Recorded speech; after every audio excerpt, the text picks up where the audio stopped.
Should I wait? Your people are still not admitted. Wait for a couple of minutes. Participants are not admitted.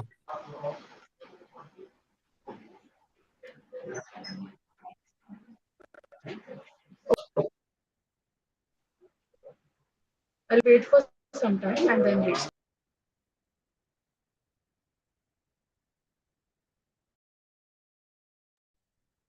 Only 7 in the waiting room now.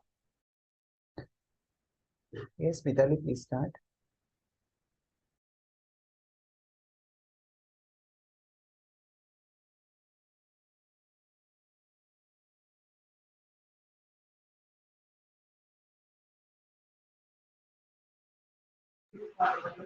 Yes, sir. So good morning, namaste. I would like to extend a warm welcome to all the participants of this webinar on engineering admissions, which is being organized by Vidyalankar Institute of Technology.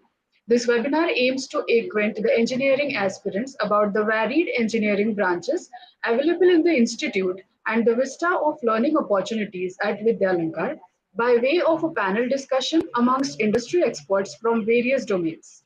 On occasions like this webinar, I recall Dr. APJ Abdul Kalam's inspirational words. If four things are followed, that are having a great aim, knowledge, hard work, and perseverance, then anything can be achieved. Same stands true for our engineering aspirants as well when they are looking forward to a new joyful journey of engineering following years of hard work in laying their foundation in school and junior college. It is a matter of great privilege for all of us to have such esteemed guests for today's panel discussion.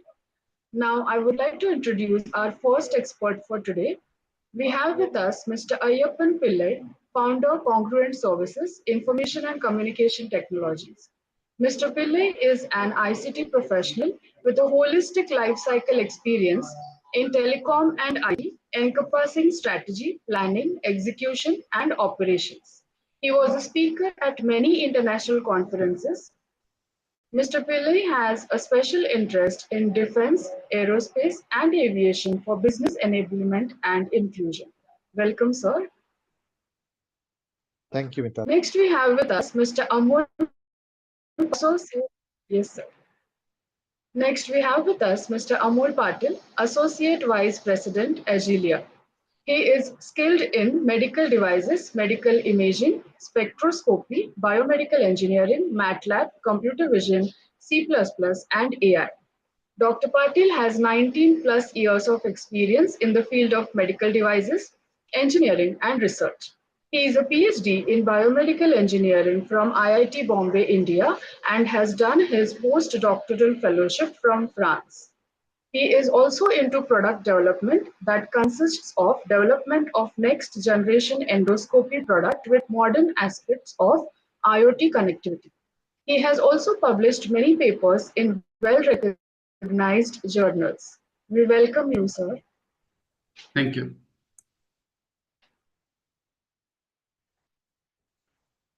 Now, I would like to introduce to you all Mr. Shailesh Deshmukh, MasterCard Director, Payment Solutions, Technology Consultant, UAE.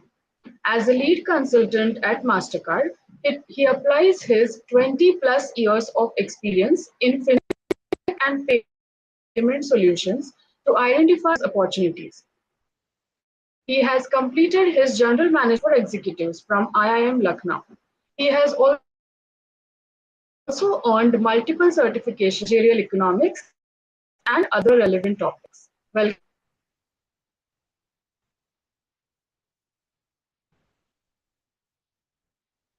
We also have with us Dr.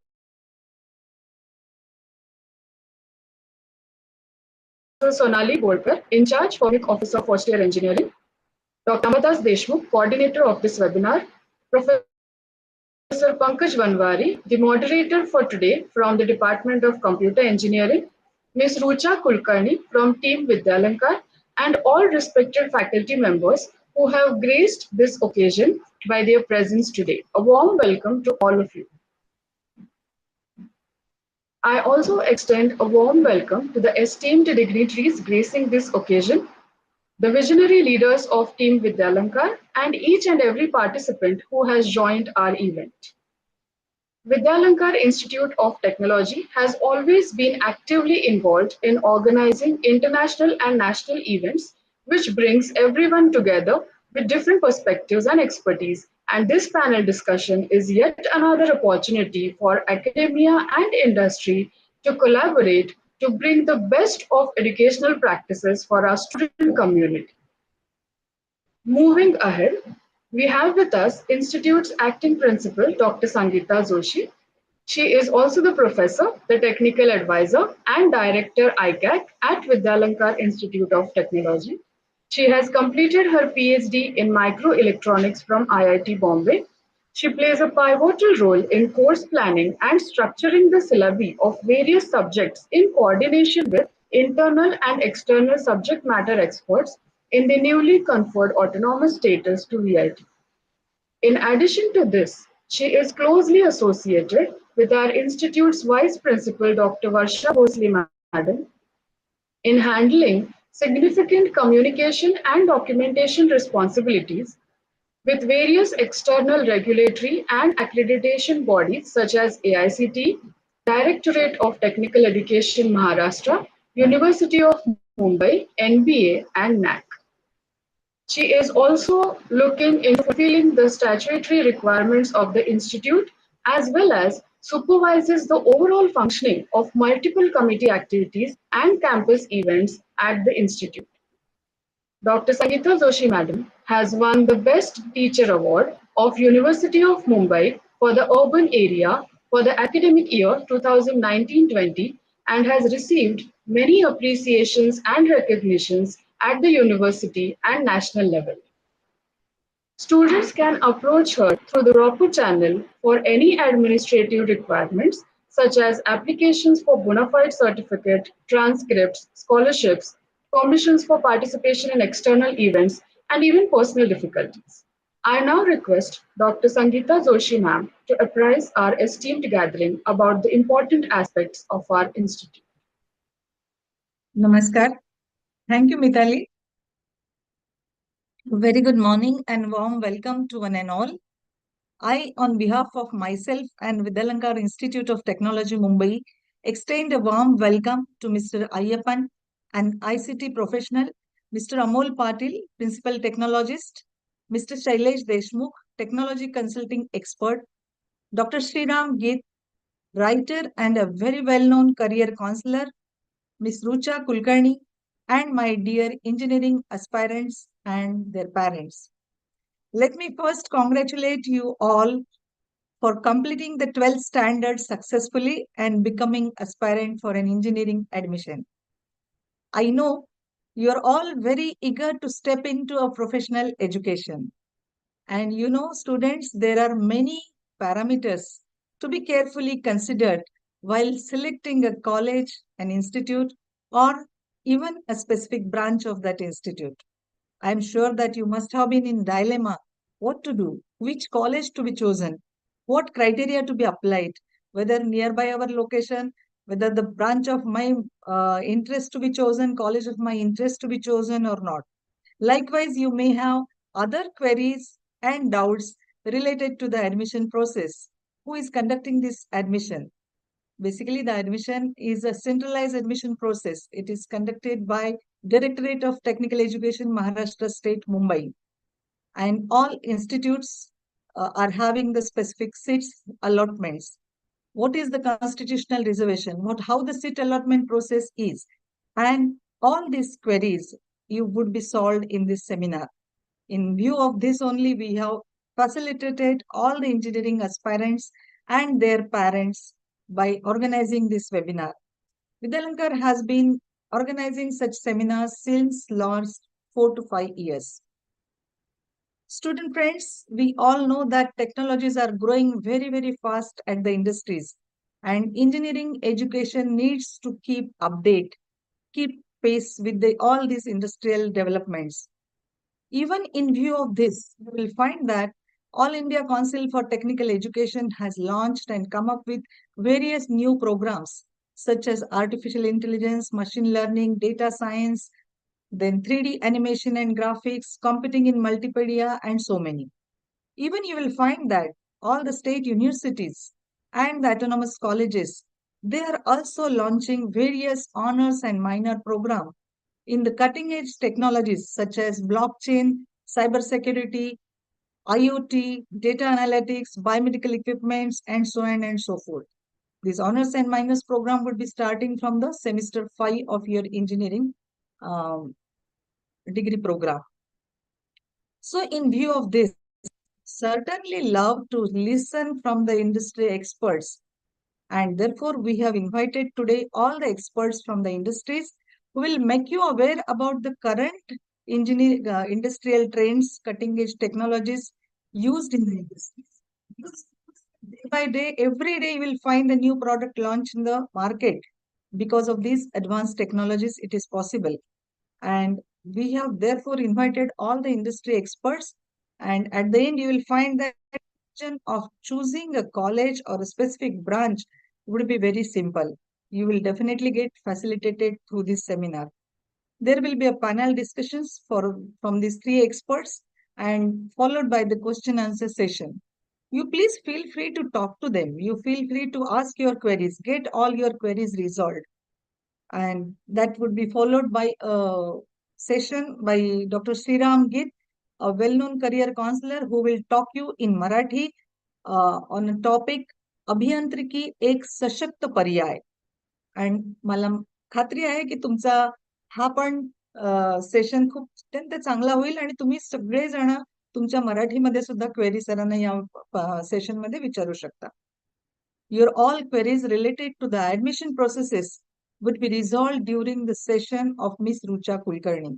What is the ARC or facilitating center, how the seats are allotted, how the preferences are to be given. Most of the time students are very much confused with what choices to be given. If I give the preference number 1, preference number 2, preference number 3, and my merit is so and so. So how the seat allotment process is, how the iterations are there in a specific round, how do they carry out the allotment criteria, implement that criteria for allotting you the seats. Now let me give you an overview about our institute. Vidalankar Institute of Technology, Mumbai. It was established in the year 1999 under the dynamic visionary leadership of Professor Chandrasekhar Deshpande with an objective to provide a very scholarly environment and a very conducive ambience for the holistic development of the students. This is an autonomous institute affiliated to University of Mumbai, AICT approved. We are having engineering as well as management studies. Currently, we are running 5 undergraduate programs in computer engineering, information technology, electronics and telecommunication engineering, electronics and computer science, and biomedical engineering. We are also running 3 postgraduate programs, one in Master of Management Studies, second in computer engineering, and third in electronics and telecommunication engineering. In addition, we do have PhD program in computer engineering, and we would be commencing the PhD program in electronics and telecommunication engineering from the year 24-25. Our institute, it is accredited with NAC A+ with a score of 3.41 by National Assessment and Accreditation Council NAC Bengaluru. Our all undergraduate programs are accredited by National Board of Accreditation. Students, you must be considering this as one of the criteria while selecting an institute or a program. In addition, I would like to let you know that this institute has received many awards. To name a few, internationally acclaimed Design Share Award for its architectural excellence, Best Institute Award for innovative pedagogical approaches and tools by CSI Mumbai chapter, Distinguished College Award by TechNest India, and Top Institutional Theatre Design Award for the state-of-the-art auditorium where we would be conducting our seminar on 6th of July in the offline mode. You all can join and have a look at its infrastructure and all practices. So Vinay is privileged to host such a very informative webinar for you all. Student friends, I wish and hope that you will surely have a great learning experience through this today's webinar and will have a great takeaways from the today's webinar. I'm sure that all your doubts would be get resolved and you will be in a position to take a right decision of your career path ahead. Very good luck for your career and thank you very much. Thank you. Over to Mitali. Thank you very much, ma'am. Yes, ma'am. Thank you very much, ma'am, for briefing the audience about some very important information which would really guide our engineering aspirants. Now, I would request Professor Meenakshi Nandula, Department Academic Officer, First Year Engineering, to brief our attendees about the various initiatives, practices, and programs of our institute.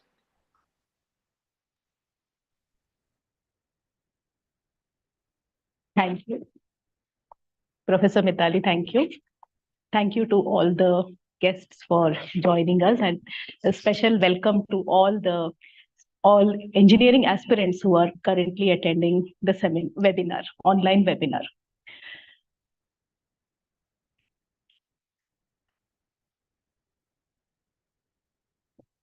If you could just give me a second. So students, 15 years of school life. And now you're all set to start a new phase. It's a critical juncture, no doubt. You have already started taking some very important decisions. To start with, you have decided to become an engineer. Congratulations on that decision. You want to solve problems and make the world a better place through the solutions you are providing. And to reach your goal, you started working towards it by appearing for entrance examinations like JEE and CET, which is one more step ahead in that direction. And while you are going ahead in this path, there might be many questions in your mind. Where should I pursue engineering from? Which branch of engineering? Is it what suits my interests? What will be the career opportunities? So it is, as Sangeeta madam said, quite natural for you when you are at the juncture of a new decision, of a new pathway or milestone in your life. It is quite natural for you to have such queries in your mind. And these are not easy questions. You require a lot of careful analysis and thought. And your career, the next 40 years of your career will depend upon the decisions you make now. So to make this process of deciding a little bit more easier, we have come up with a small presentation to give you an overview of what kind of parameters you need to keep in mind in order to decide on your engineering journey ahead. Along with that, I will give you a brief overview of the teaching learning process at Vidyalankar so that you can get an idea of how your engineering life is going to be ahead. So as Sangeeta ma'am rightly said, there are many factors or parameters involved in the selection of an engineering college. Starting with, you first need to be clear about your interests. You need to be clear about where you wish to reach, what you wish to do, which courses were interesting to you in your school life and in your high school or junior college. What are your strengths and what are your career goals? So it is important that you first clarify that and then proceed accordingly with the next part of your research, which would be to analyze colleges. Where are the colleges located? Is it easy to commute? A little bit you should know about the faculty. Are there adequate faculty? Are they well qualified? What is their domain expertise? Nowadays, you will find all this information on most colleges' websites, so it will help you to make that decision. Infrastructure. What is the infrastructure? What are the facilities and amenities? Because for the next 4 years, you would be spending at an engineering college. You need to know well about how the things are going on. Then what is the placement scenario? What are the opportunities for internships? It would be really nice if you could visit campuses and attend visual tours so that you get an idea of how things are going to be ahead. And one of the most important parameters would be the accreditation and affiliation by recognized bodies. Now, one good thing about accredited colleges is that any college which gets accredited by national bodies like NAC or NBA goes through a very stringent process So during that stringent process, external experts from, appointed by at the government level, they come, and advisory boards level, they come and evaluate all the processes of colleges. So if a college is accredited by, say, NAC or by NBA or NIRF, so there are many different parameters. So if they are accredited, it means that all these processes are well in place. Is the college affiliated to a recognized university? All these things you should be aware of. Okay. Next comes, once you have decided about which institutes you wish to shortlist, then comes the branches that you could consider. And when it comes to branches, there is a lot of temptation to go where everyone else is going. So you should keep that aside. And first, you should be clear about, again, coming back to what are your interests, what domains are you interested in, what are the various domains in a particular branch, what are the specializations that you would like to study, right? What are the relevance of those specializations or domains to your career goals? Then what are the future prospects? You need to research. You can talk to your friends, or you can seek advice from maybe alumni, or you can come over to a college. You're most welcome to come to Vidyalankar also, and we will guide you on the branches which would be most suitable for for you. Then you can have a word with your relations, those who are already in the industry, you can have a word with them. So there are many sources from which you could get guidance, and it will help you to understand what is the industry scenario, okay, and what are the growth prospects. Because again, as I said, you're looking at a career for the next 40 years, right? What are the interdisciplinary options? Like, what are the other disciplines that you can collaborate? I mean, you can go ahead with, or you can explore while you are pursuing any particular branch that you choose. What is the curriculum involved in that? So placement, higher studies, going ahead after your BTech, what would be the options open to you? So all these things you need to analyze. All right. So there are many parameters, and I want you to, since you're now young adults, it would be nice for you to take guidance. But finally, it is important to remember that you are the one who's finally going to do the swimming, right? You are the one who has to spend the next 4 years. So make sure that that choice is very consciously and carefully made, because you are the one who has to mark your success. Now, speaking of accreditation and affiliation, I will give you a little bit of, like, as Sangeeta madam said, I will tell you how college or engineering life at Vidyalankar, what it would have in store. So just as an example of how your BTech degree would go ahead. Now, the first thing I'm happy to share, and actually I'm really elated to share, that when Vidyalankar Institute of Technology was accredited with an A+ grade by NAC, it was in our very first cycle itself, right? That is quite a rare achievement. And then back then, when we were accredited in 2019, our score, the institute score, was in the top 3 of India and first in Maharashtra. So highest score in the very first cycle itself. Then NAC is an overall institute accreditation process, including academics, administration, everything, all aspects throughout the institute. NBA is also a very, stringent, has a very stringent process of accreditation, National Board of Accreditation, wherein specific programs or branches are accredited. So again, I'm very happy to share that all our 5 undergraduate BTech programs are accredited by NBA. We have permanent affiliation for our institute for all branches from the University of Mumbai. And in 2022, we were conferred with autonomous status by the UGC. Now we have academic autonomy, which means we have the freedom to design our curriculum in sync with industry requirements, and the degree will be awarded by the University of Mumbai. Okay. Like Sangeeta ma'am mentioned, Principal madam mentioned, so our BTech programs we offer in 5 branches. Information technology, we have intake of 180. one division has 60 seats, so 3 divisions we have. Computer engineering, again intake is 180. Electronics and computer science, intake is 120.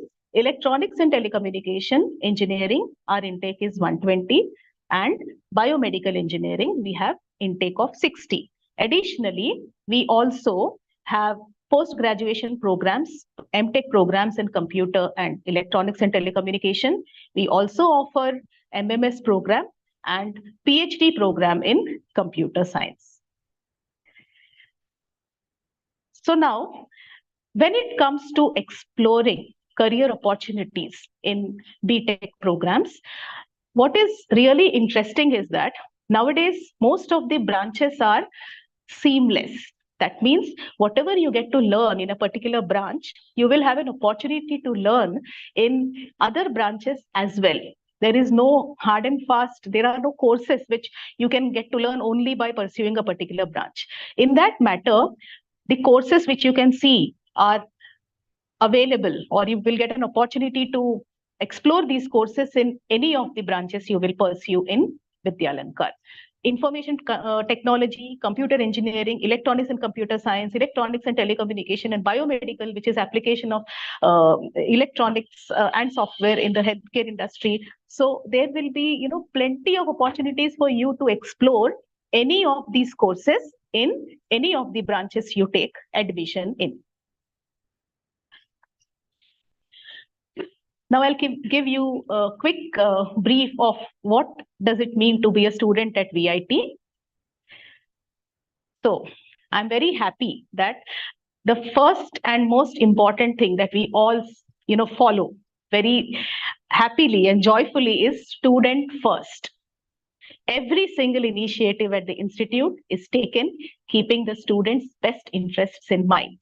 So student first approach drives all our initiatives. Learner centricity is the key to an educational experience at VIT. Autonomy implementation is a responsibility. It is with great ownership. We have taken ownership of the curriculum at VIT, and we want to give a unique learning experience on the lines of the best institutes in India and abroad for our students who are pursuing BTech and other courses at our other programs at our institute. So learner centricity, as I said, flexibility for the student to choose courses of his choice, specializations of her choice. So there are many opportunities available to the students. Everything will be explained as you progress in your BTech program. And holistic development, that is very important. We focus not merely on technical learning, but also we take care to ensure that in addition to your technical and soft skills, we also will take care to make sure that you emerge as a competent professional. Now, how do we go about this? Our curriculum, pedagogy, and evaluation equip students with the right tool set, skill set, and mindset that you would require for success in your careers. So when it comes to tool set, we have world-class infrastructure, and as our principal said, we have an award-winning campus. Then every classroom it has AC air conditioning facility. We have interactive smart boards. We have lecture capture facility in case you wish to revise some of the concepts which are taught in the class, or you might have missed for some reason. So it would be an opportunity for you to revisit the lectures and even discuss upon the lectures taught so that you can collaborate with your friends and work on projects as well.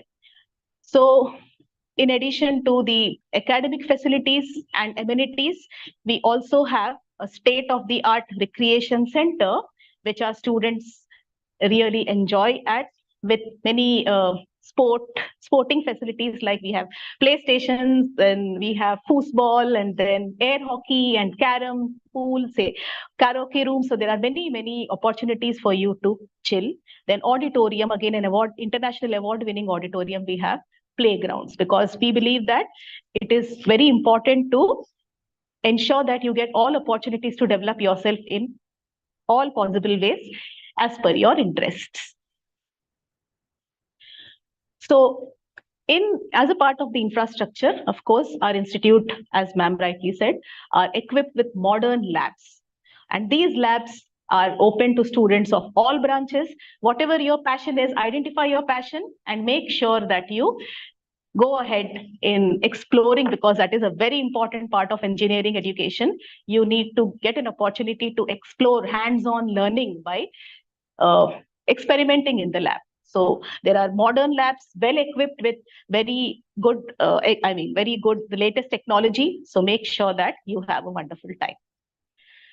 And as I said, we equip, our curriculum equips students with left brain and right brain capabilities as well, because you all know that engineering has more to do with left brain capabilities, as in logical thinking, analysis, and mathematical subjects, or technical subjects. But at the same time, we give plenty of opportunities to ensure that your creative side is also nourished and nurtured carefully, right? Because that is what makes a person complete in all respects.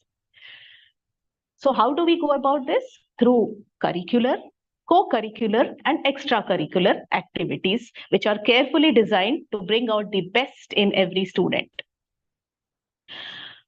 Now, first, speaking of the curricular aspects, we have a robust teaching learning process in place. Our faculty, all of them are competent and highly qualified and highly experienced. And they are not just merely teachers, but they are mentors, right? So it would help, each one of us is here to help you to realize your true potential. Then, as an addition, as a special feature, once you reach your second year and third year, you will also get an exposure to learning from international faculty for certain selected courses. Just imagine that faculty from reputed institutions abroad also would be your teachers for some courses. So that would really give you a wonderful overview of how this same course is being taught in other institutions. Industry experts also, because that connect, we believe, is of great importance. What happens in the classroom and what the industry requirements are, that sync must be perfect. And pedagogy, how do we go about it? Our pedagogy, our teachers, in addition to the regular teaching, make sure that they use innovative pedagogy, like flipped classroom. You have like crossword puzzles or pop quizzes, or blended learning. There are plenty of opportunities, because every learner doesn't learn in the same way, right? So it is important to get the lesson in a way that you learn it best, correct? Then customized pedagogy, in the sense that every student, again, as every learner is different, as I said. So there are some advanced learners. So there are some learners who need additional support. So everyone cannot be treated in the same way. We give equal opportunities to all, and we also ensure that every learner reaches his or her true potential with whatever support it takes to help them reach those goals. So this is how the classroom teaching would be. And as you progress in your third year, you can get to choose your specializations. That these are some of the possible, professional tracks that we offer, which are absolutely in sync with what the industry requirements, latest industry requirements are. And you can also pursue additional honor and minor degree programs if you wish to specialize in these domains. And once again, all these are available to students of all branches. It just depends on your personal interest in how you develop those, and so seek opportunities to progress in your chosen career path. So this is something that I'm really proud of to share with you, proud to share with you. For the very first time, in the baby history of University of Mumbai, possibly. So the credit transfer initiative in collaboration with prestigious institutions has been done. So our students are in their second year and third year, in the inter-semester break, they got a chance to study courses in Indian Institute of Technology, Bombay, Indian Institute of Management, and National Institute of Securities Management, all very, very prestigious bodies, and CDAC. they got a chance to learn these courses and got an opportunity to interact. Then, it was it's a part of the curriculum, okay, as a credit course. Similarly, social internships were also a part of the curriculum. We collaborated with NGOs, various NGOs, and we gave an opportunity to our students to learn about the importance of using their technical knowledge for societal benefits. Now, learning happens in the classroom and beyond the classroom also. So one such example is, our international edu tour to Germany of our students. Then there was one group which went to Singapore and Malaysia. And there was one group which learned by going on an industrial educational tour to South Korea. So they get to experience the latest advancements in technology.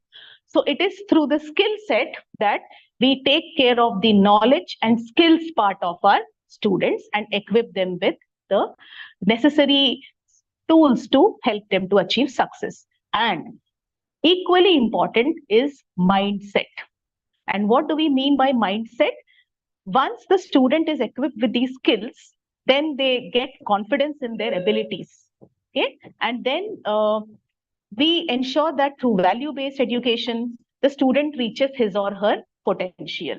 So through comprehensive continuous evaluation, it is not only that we just teach and our job is over. No, we ensure that the student learns. And how does this happen?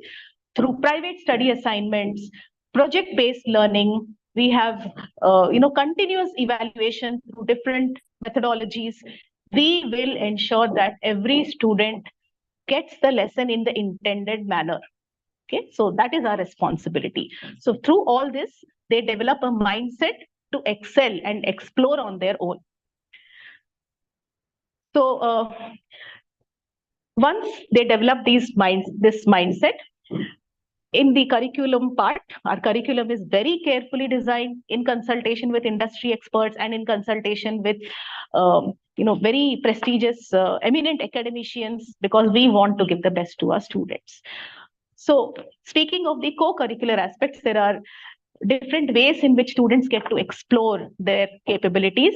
It is by, say, exploring professional bodies and chapters like associated with Computer Society of India.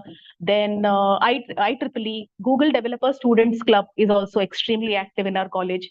TEDx VIT programs. So students, they are the front runners in organizing all these events and ensuring that they get hands-on skills in requirement as per the requirement of the industry. And there are various student associations, in relation to the professional bodies and their departments.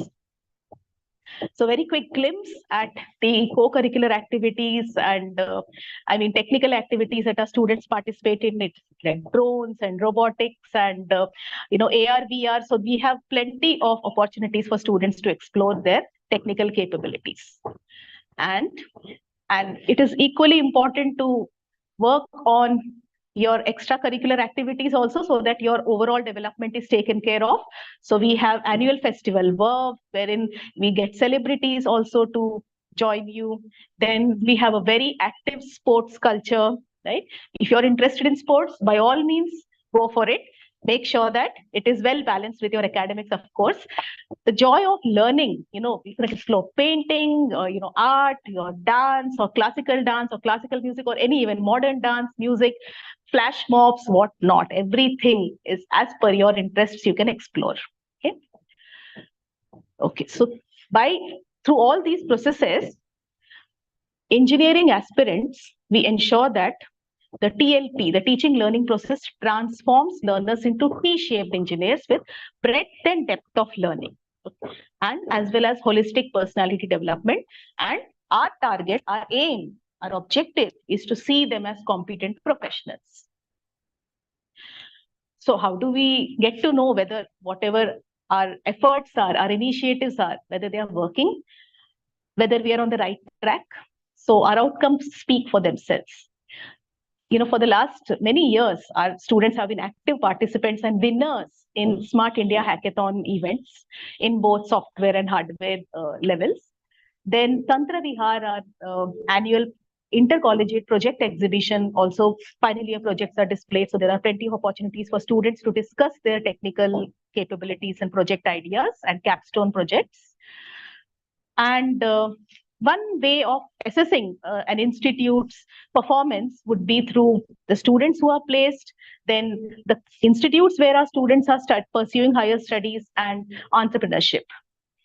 So placement, that is a concern, or let me say that is that is an aspect which is top on mind of many parents, right?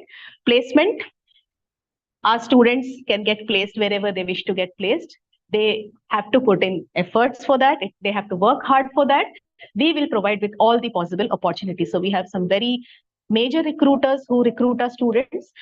Just to give you an example of the top salary packages which our students, we have our students are placed in Google and Mastech and Deloitte and TCS, 37.5 lakhs and 35 lakhs per annum. So we have highest recruiters, of course.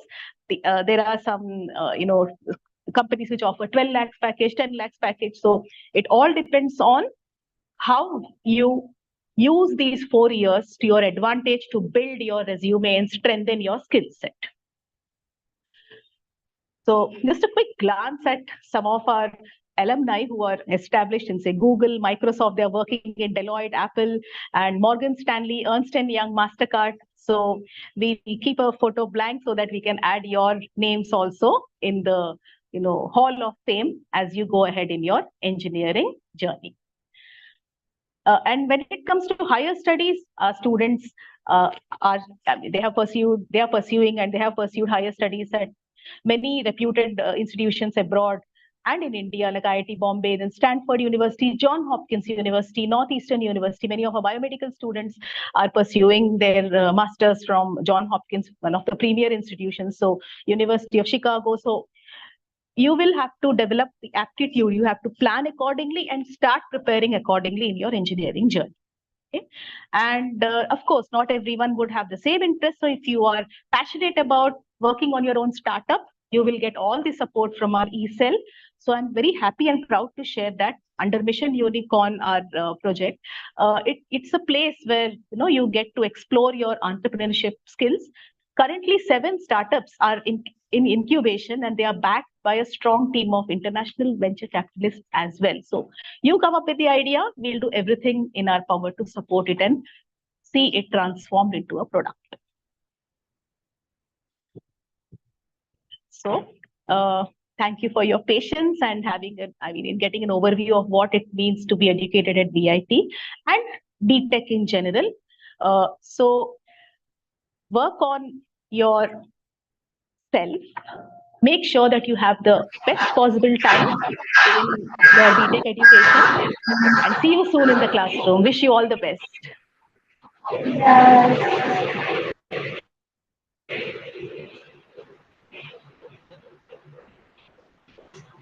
Thank you, ma'am, for sharing information about VIT and also for touching upon various other engineering related aspects.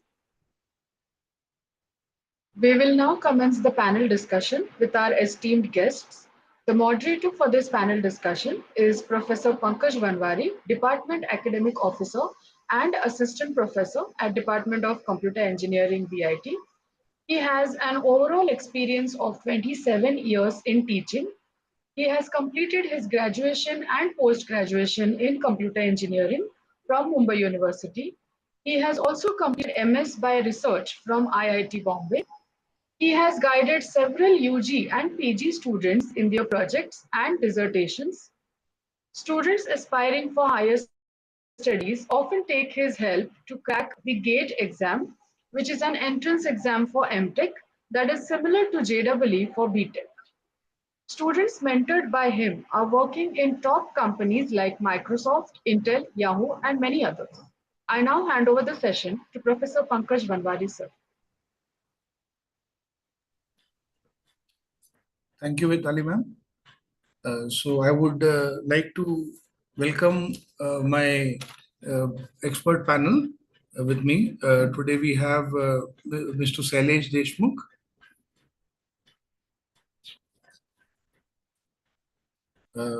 And Mr. Ayyappan Pillai and Dr. Amol Patil. I request the members to please turn on their cameras. Yeah, hello, welcome, sir. So, starting with Dr. Amol, am I audible clearly? Dr. Amol? Yes, sir. Yeah, you're audible. Yes. Yeah. So, having an educational background of doing your PhD from IIT Bombay as well as a postdoctorate from France, uh, there are so many participants who are now starting their journey towards engineering. What would you like to guide them as the factors that they should choose when it comes to selecting any specific college or based on their areas of interest? What they should look for, like is it accreditation, ranking, like what are the factors that would be best suited? Sure.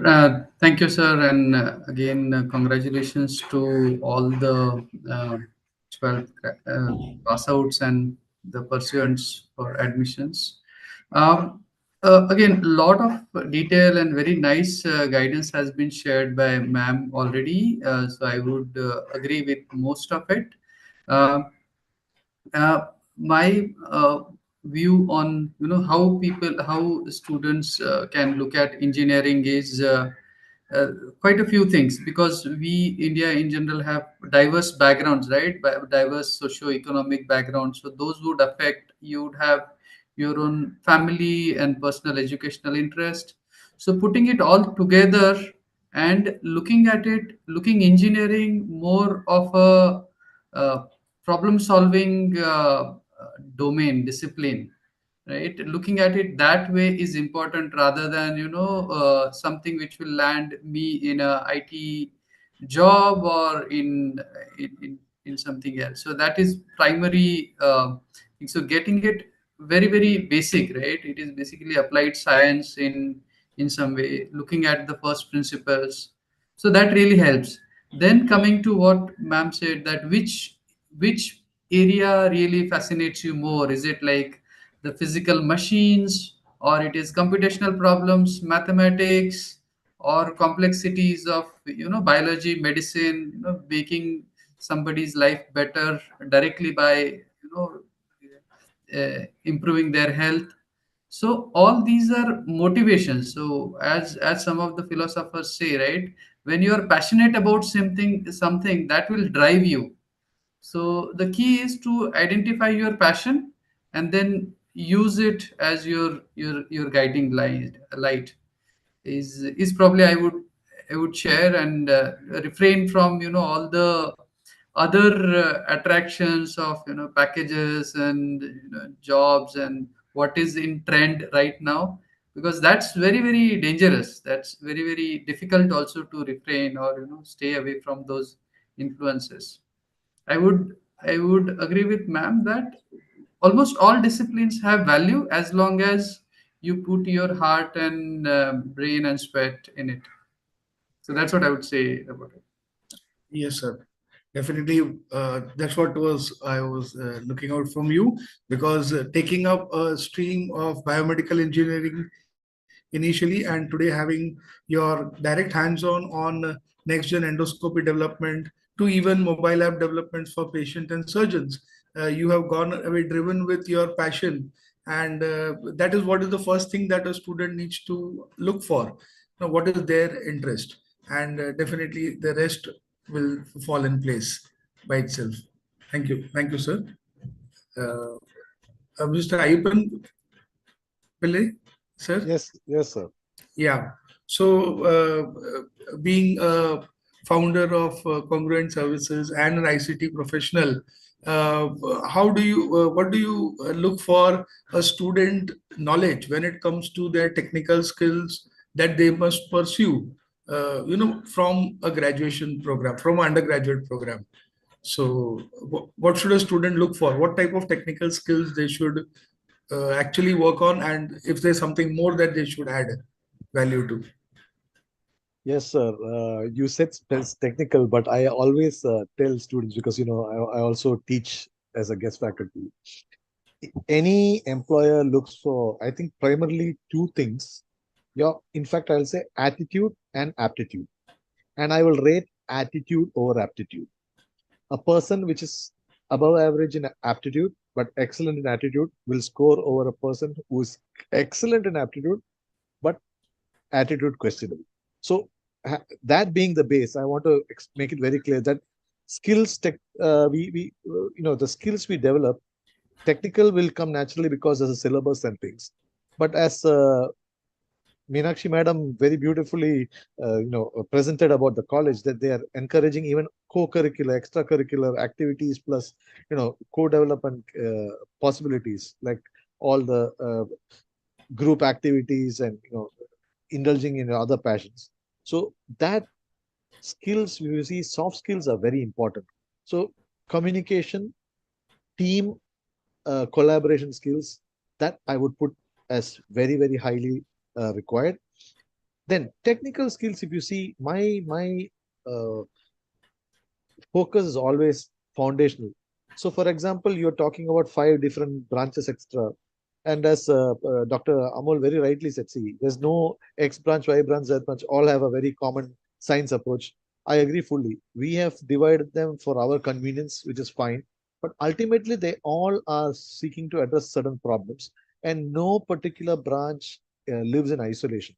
So, technical skills here, while you develop the specific domain related skills in any branch you go, you should also be able to visualize what is required in the bigger picture, not just what is related to your branch. So biomedical, when we took, of course, it's treatment, health, etc. But then you have electronics, you have communication, you have computing, all helping. So each one has to have an appreciation of the other.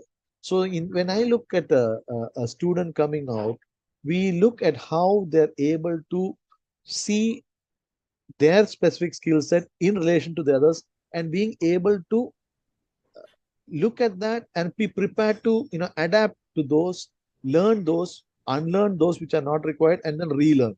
So these are very critical skills that I would see. So technical, as you said, what is the flavor of the day? Obviously people have to keep updated, and that is one thing that every student should understand. Once you step in here, just like a doctor who has to keep abreast of all the diseases that keep coming in, you cannot stop learning. Learning is a never ending process forever. So you have to keep update with whatever is trending maybe, but if you have your focus on what is the key goal, you will learn along in alignment with what that requirement is. And of course, I would also say focus on not just that skill, because today we all talking about sustainability is a very critical requirement. We know that there's a lot of climate issue, and the environment is of a big focus.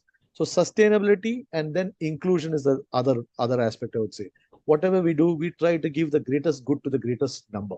So I would summarize in this way. So technical skill, whatever domain you have to focus there and sharpen it, but then keep it under the overall umbrella of sustainability. Whatever we do should be sustainable, and of course, whatever we do, try to ensure that we include the maximum number of people. So the greatest good for the greatest number. That's how I would summarize. Thank you, sir. So yes, so participants are right attitude of to learn, and the ability to be adapt to the changes will definitely make your future sustainable one in this current environment. True. So thank you, sir. Mr. Shailesh Deshmukh. Yeah. So, what is your opinion when it comes to Mr. Shailesh? Am I audible? Hello? You're on mute, Mr. Deshmukh. Hello? Am I audible now? Sorry, Mr. Shailesh Deshmukh, it appears he's on mute. Oh, Yeah, yeah. now I can Yeah, able to. yeah, yes, sir. Thank you. Thank you. Okay. No worries. Yeah, I can able to hear you. Thank you, sir. Yeah, yeah. Welcome, Mr. Shailesh. So basically, what would you like to give as an advice to our students who are looking for an area like security and want to later on even blend their technical skills with that of management skills and they are trying to look for which technical skills they should adapt in order to, have something like a business solution provider in future. So, yeah. Yeah, so I will try to give some type of example. Professor Ayyappan sir has already highlighted them, but there are two areas the student should focus on, which I actually adopted in my career. Uh, so in technical skills, you can focus on to start with the programming and coding. So you need to have a certain understanding of the programming. Not necessarily you need to become a developer, but having that understanding of the programming is very critical in the upcoming, let's say, industry readiness. So you need to prepare yourself for industry readiness. Second is that your analytical skills are very specific to data and management kind of analytic skills you need to improve upon. So you might need to learn something about, let's say, SQL data visualizations tools, Tableau, Power BI kind of things. These are the tools definitely they will learn in the engineering side. Uh, Another one is cybersecurity is very critical for nowadays. The industry is demanding as a technical skills. Another one are like a cloud computing, artificial intelligence, and machine learning. These are the technical skills students should focus on, and that is what the industry is looking forward. Even today, as I had done my, let's say, engineering in around 2003, right? So today for me also I keep learning these skills because this is industry demanding, right? So because now students are coming into the engineering world, it's necessary for them to understand this skill. So industry is expecting them to have those skills, which will be employable skills.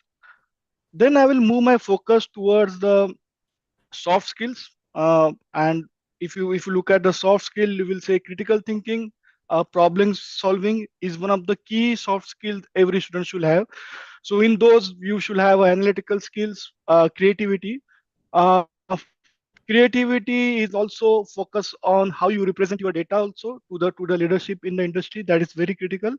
The second soft skill I will focus on is communication skills, both verbal and written. Interpersonal skills, how you work with the teams, how you able to solve the conflicts. These are the critical skills in the interpersonal. Project management, you need to be planned and organized kind of things. So this is also specific skills in industry demanding.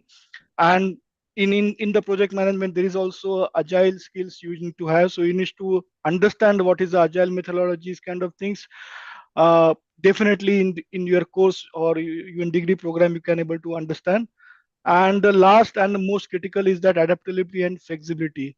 This is the skills which allow you to learn specific kind of subject, type of industry or a problem statement very fast. You need to quickly learn and adapt to the new technologies, because if you look at it, the last decade and last 2 3 years, right, you will see a certain trend. uh, 10 years back, you will see that lot of technical advancements are taking some time to come into the market, right? But within last 5 years, we'll see there are drastic changes happening. Every technology is coming into the market like in a 1 year or 2 year time span, right? What it means? It means that you need to quickly learn and adapt to the new technologies and the environments. And into that, resilience is the another, you say, skill under adaptability and flexibility. So you should able to handle the change and uncertainty effectively. These are the skills I will basically suggest student to opt in for. Thank you. So, Mr. Sailenj, what you talked about, the skill set that they should look for, to be developed. So the students should try to identify this in the curriculum of the institute that they are aiming for, because now many colleges are autonomous and they try to design a curriculum to, somewhat try to bridge a gap between the academia and industry and try to involve such latest technologies in their curriculum. So, should they study that everything beforehand, or there are some value-added courses also that can be utilized? Can you suggest some such value-added courses that they can pursue if a curriculum does not support that development? Yeah, definitely, right. So value added courses, I will suggest them to go and think about design thinking is one of the value-added courses they should continue with their engineering program, and possibly adopt certain hobby which allow them to do little bit of a practical knowledge. So I have one specific type of hobby in the communication engineering. It's called amateur radio communications, and which allow me to do a lot of practical things on the communication. So one is that design thinking or a system thinking, this kind of courses are available. They can continue with their let's say engineering program, and which also allow them to apply these methodologies into their engineering. And definitely a hobby, you can select specific type of hobby which allow them to do a little bit of hands-on practicals on using those hobby, which basically push them towards the how easily they can adaptable by the industry once they pass out from the engineering. Okay, thank you, sir. Uh, Dr. Amol, so Yes, sir. how do you look at the area of healthcare in India in the future? Like, let's say now these students will be graduating in 4 years' time. So let's look at 5 years down the line. The healthcare sector in India with respect to biomedical and medical devices. What do you see, and any specific suggestions from you? Yeah, sure. So healthcare in itself is a huge segment. It is, I mean, we all understand it's a very important thing for society, nation, and civilization in a whole. So it has so many different attributes, all the way from simple IT allied solutions like insurance to very advanced solutions like implants. And there are people talking about brain computer interface, where there are claims being made that in future there will not be any mobiles. It will be basically implanted device, and you could just interact. So there's a range, there's a huge range, and we don't realize it. But with the advent of technologies Mr. Deshmukh talked about, you know it is very natural for us as humans to apply new coming technologies for making our lives better. And healthcare is a direct way of doing that. Of course, there are other ways of uh, developing communication technologies and better social networking and all other technologies. So I see it in a way. Don't We should not look at it in a very constrained manner, that biomedical engineering or healthcare is only about medicine or biology or clinical. Of course, that is a very important core aspect of it, but there are a lot of peripheral areas where all the way from entrepreneurs, innovation can come, to the core engineering, devices can come, sensor transducers, and those level. Now we have wearable technologies, smartwatches. uh, so I see lot of opportunity there, but at the same time, it will not remain within the bounds of specialized professionals only. It will not be only limited to biomedical engineers. Of course, doing biomedical engineering will have benefit. They will have their own edge over others. But even now in industry, that the organization that I'm part of, Agiliad Technologies, we have a majority of, let's say, computer science and other engineers working on medical device development.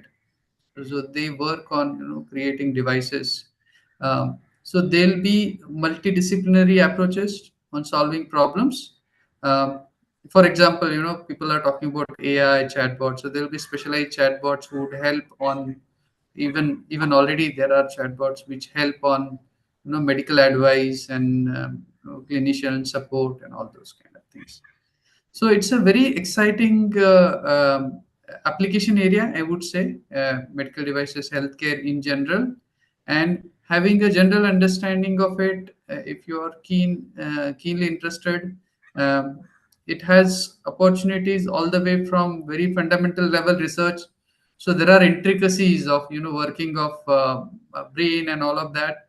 which are still in active research, and there are application development, product development to IT systems development. So there is scope at multiple levels when it comes to healthcare. Sure. Thank you. Thank you, sir. So, Mr. Ayyappan, Mr. Ayyappan Pillai, yeah. Yes, sir. So, apart from the healthcare section, we can definitely, everybody would agree that the sector that came to our rescue in our work from home environment during COVID was the telecommunication sector.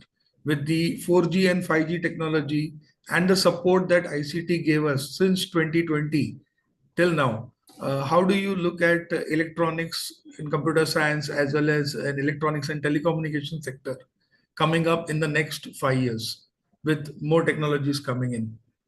Mr. Ayyappan? Yes, I mean, you touched upon a very important thing. So, if you allow me, I'll just quickly give one glimpse of a slide which I like to share with. So, if you see, I've just put into a picture what you just now said in a few words about pandemic, and see the impact of. See, the center box is actually the uh, information and communication technologies, and you look at how they impact our different aspects of our life, whether it's security, industries, government, financial transactions, healthcare, our entertainment, our shopping, or even for that matter, education. So essentially, you said it right. Communication technologies definitely are the way ahead. Of course, 5G is the flavor of the day today. Even you see today's paper now, they've all hiked the rates so that they can push the 5G and all. Now it doesn't stop at 5G, so 6G you have. So it is about wireline and wireless communication. I mean, while we get caught in all this G, etc., etc., I think fundamentally what we are looking at is seeing that we are actually enabling the world. Like we all know, there's a common statement: engineers make the world. So whichever branch. But the point is here, we are now seeing that every industry is adopting information communication technologies to, further their business effectiveness, and also to even improve the sustainability, improve in all those areas. So technology wise, we will see 5G, 6G for sure. But if you see IoT is also an offshoot, Internet of Things, or there's also industrial IoT. And likewise, if you look at edge computing, which is an offshoot where we are allowing high-end computing closer to the user, so that you don't have latencies of communication.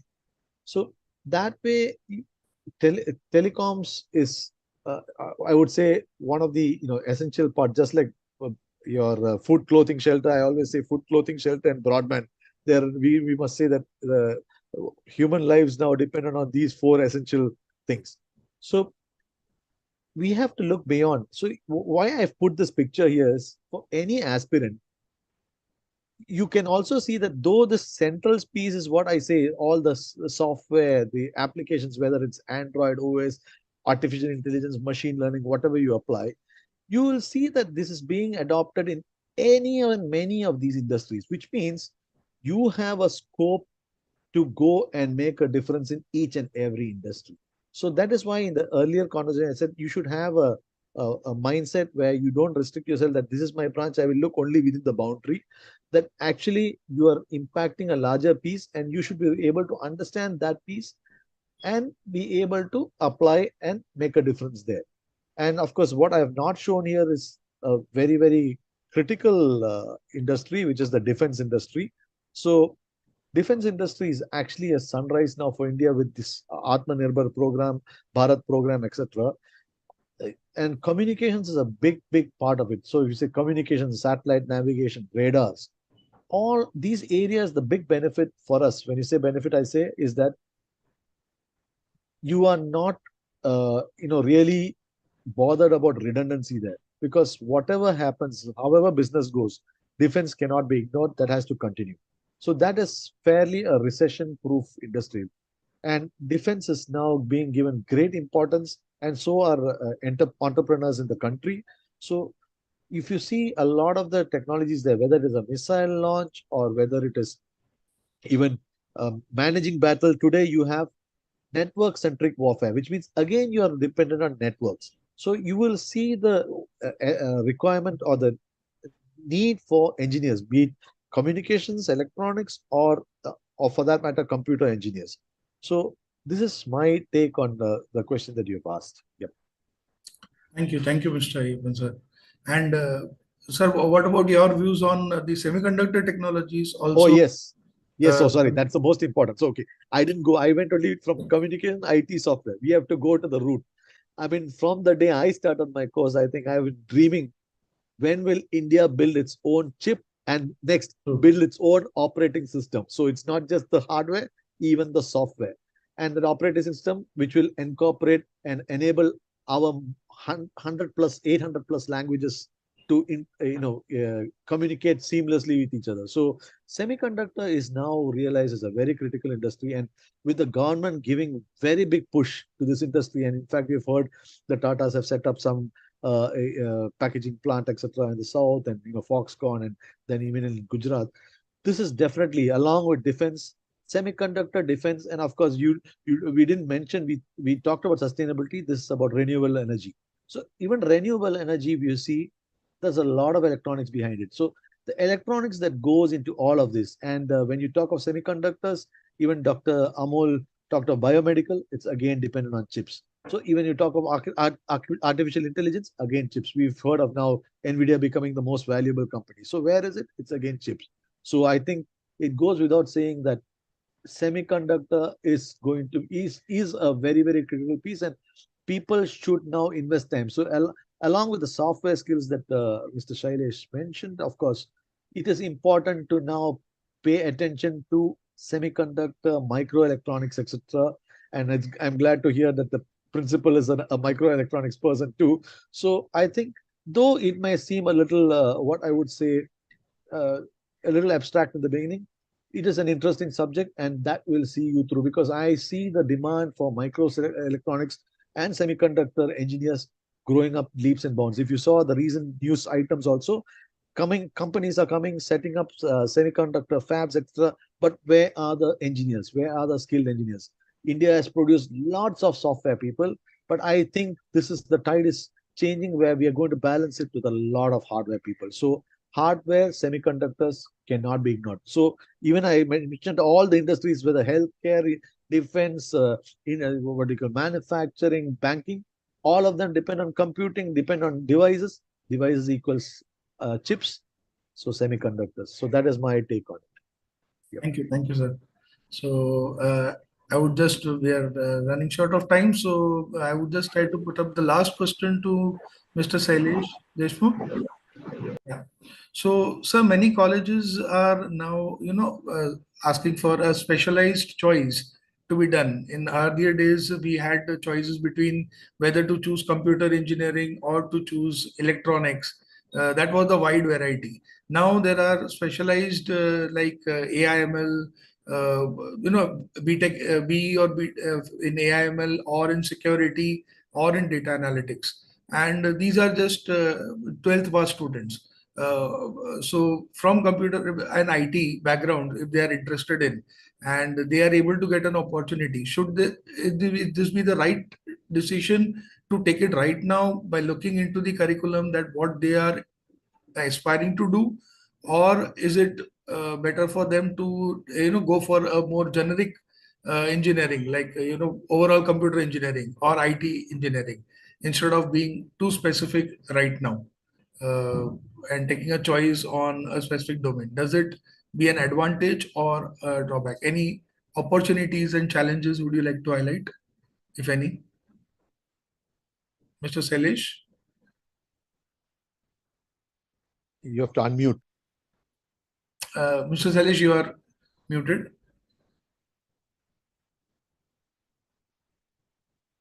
Sir, you're not audible. Can you unmute, please?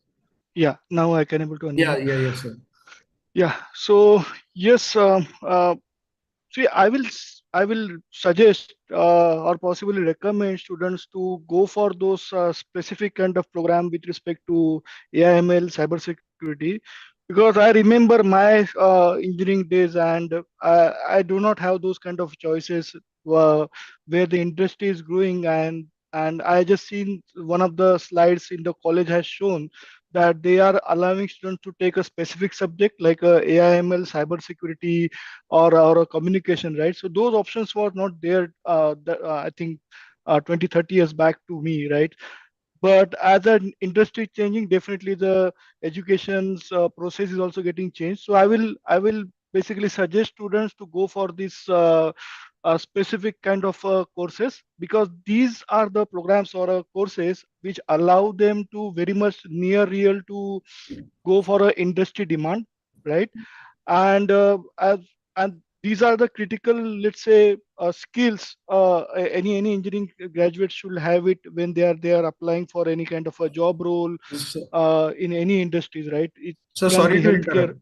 Shailesh Yes, sir, please go sorry ahead. to interrupt. I Yeah. would just reframe the question again. Okay. Basically, it's about making a choice right now on a specialization. Okay, and the universities and all the autonomous institute also do offer this as honors program. Okay, at a later stage during third year. Okay. So, taking a decision right now on the area of specialization, or to defer it as a aspect of honors program to be done later after doing 2 years of a generic engineering background. So they would have an opportunity, but what is the right time that they should take up a decision? Right now, or maybe after 2 years down the line, when the same set of courses are available in the form of an honors degree? So I will suggest after 1 year, let's say if they complete their first year of engineering, that is the sweet spots I will take, like suggest them to take a decisions. 1 year they can spend about the basic engineering aspects, like a basic electronics, electricals, or mechanics and everything, right? And after the completion of the first year, that was the sweet spots for them to go and select the specific subject in which the subject they like most kind of things, right? So I will suggest them to take ahead with those specific program in AIML, or possibly cybersecurity and communications. And one of the example I would like to highlight here, right, with respect to insurance and healthcare, right? Uh, Healthcare industry, the IoT use cases are getting increased, especially when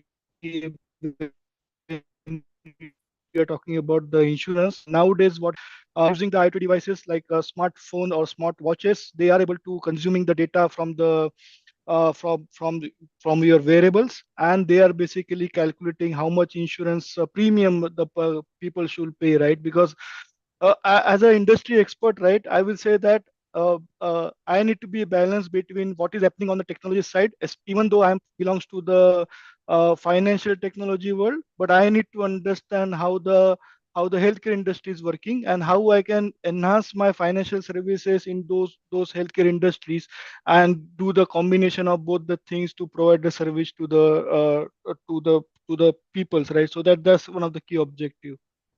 Sure. Okay. So thank you all the panelists for giving your time and guiding our students for their engineering program. Thanks a lot. So over to you, Vitali ma'am, for any questions if they are Yes, there sir. from the participants. Thank you. Yes, sir. I would like to take some questions which are there in the chat section. The first question goes like, what kind of projects should be explored by engineering aspirants or undergraduates during the course of their computer engineering or information technology, which can be helpful from the industry perspective? We want to know about the projects which can be explored while doing their engineering thing related to computer and IT.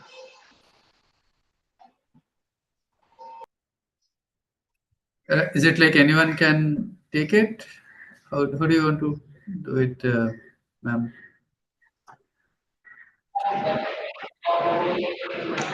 Anybody can answer. Sure. My general, I think, opinion is maybe aligned with what Mr. Deshmukh was saying, and also Mr. Ayappan sir. So, so it has to be with the intent of practicing. So what the basic intent of the projects is, you want to practice engineering, and you want to also develop some skills while doing that. So few basic things to keep in mind is the kind of skills you would practice should be the skills which are upcoming, which are important in industry. And also the problem that we take up is socially and in general from industry perspective are relevant.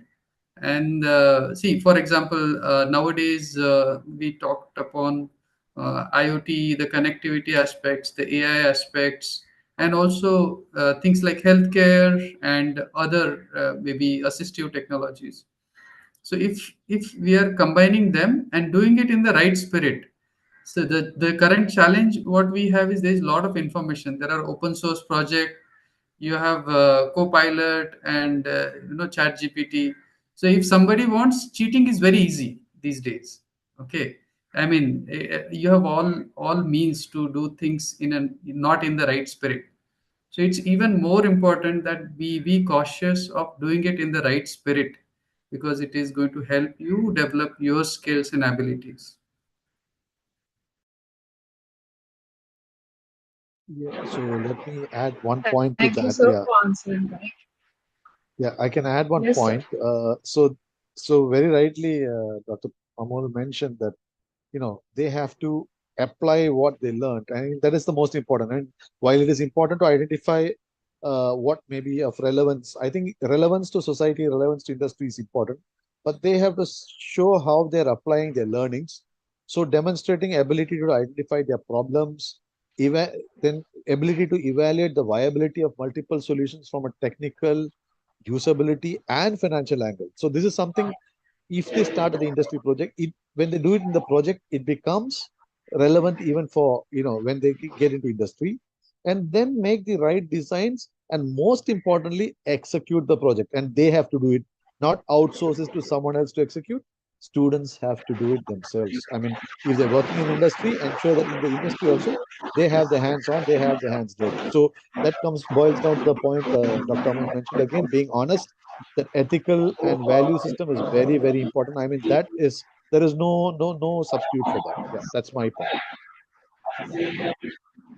Thank you, sir.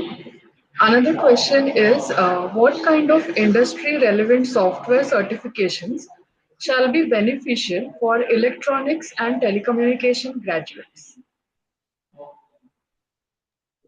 Okay, so that's a, I don't want to name because that will get into bias, like being biased to one company or the other. So I would put it this way: you have networking certifications, you have many of these kind of specific XYZ certified engineer and so on. So this networking certification is definitely a good side achievement. It's a good side certification.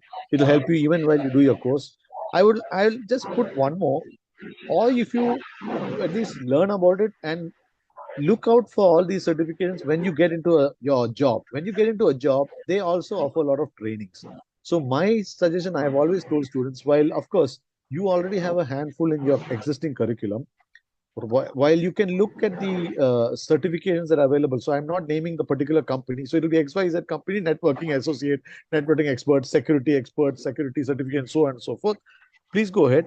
But you can also take a couple there, fine, because it'll get more value when you practice it in an industry. So for example, a networking certification, when you get into a company and start seeing the network, start installing, commissioning the network, or even operating, then that certification will make greater sense. And normally that certification will be offered by the company as a training program. So this is how I would look at it. So it is a little further ahead, but these certification programs do help, but I'm just trying to give the message. Don't sort of train too much to think that that certification will help, because I can tell you, somebody who takes a certificate and comes to me, for me, honestly, I'll say, you are a student, you've just done this, how have you applied this, what have you done? Normally the answers are blank, so it doesn't give you that value of that certification until the practice has happened. So that's my take on it. Okay, thank you so much. Due to time constraints, we will not take any more questions. So thank you, Mr. Ayyappan Pillai, for being a guiding light for our engineering aspirants who have joined this webinar from far and wide. Thank you, Mr. Amol Patil, for your sharing of expert advice and letting them know the various avenues that are open ahead. And thank you, Mr. Shailesh Deshmukh, for your branch-specific insights. I would also like to thank Professor Pankaj Vanwari for being the moderator of this panel discussion. It would definitely be the door to open more doors for our engineering aspirants who are eagerly awaiting to begin their beautiful journey of engineering. Thank you, Mr. Thank you very much.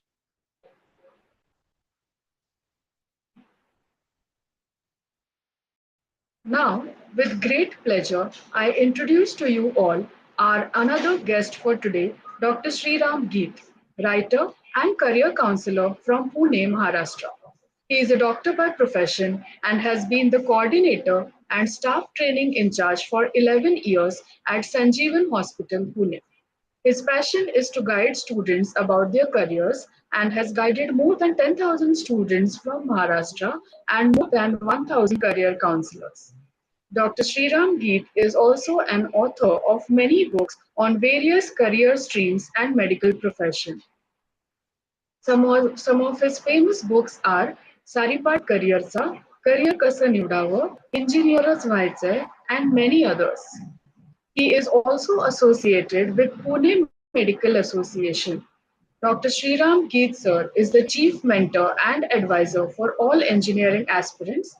May I now request Dr. Sriram Geet sir to render his valuable guidance to our attendees.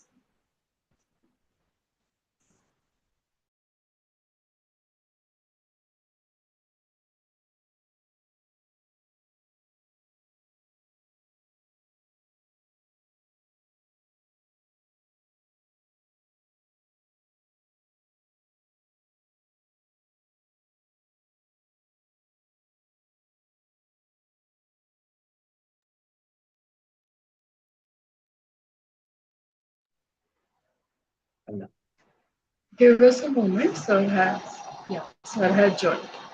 Namaskar, sir. Namaste. Thanks for your introduction.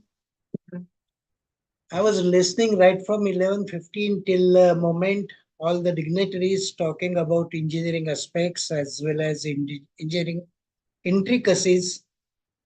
Now I'm going to talk particularly in Marathi. मित्रांनो, तुमच्याशी मला जरा एक 20 मिनिटं गप्पा मारायच्या आहेत. मी lecture वगैरे काही देणार नाहीये. महत्वाचा मुद्दा असा आहे की तुमच्या मनात प्रचंड खळबळ आहे, पालकांच्या मनात आहे, मुलांच्या मनात आहे.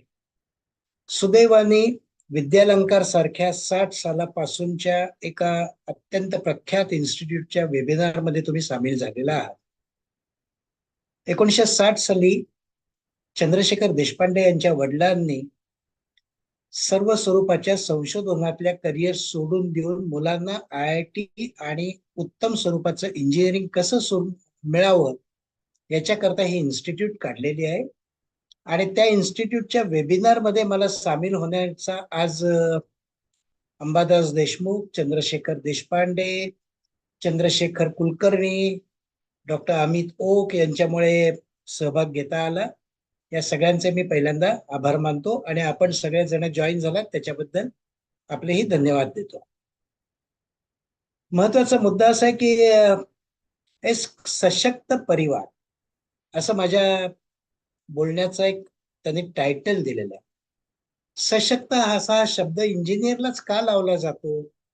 एक सगळ्यात महत्वाची गोष्ट आहे काय, आयुष्यातल्या कोणत्याही क्षेत्राशी इंजिनियरचा संबंध येत.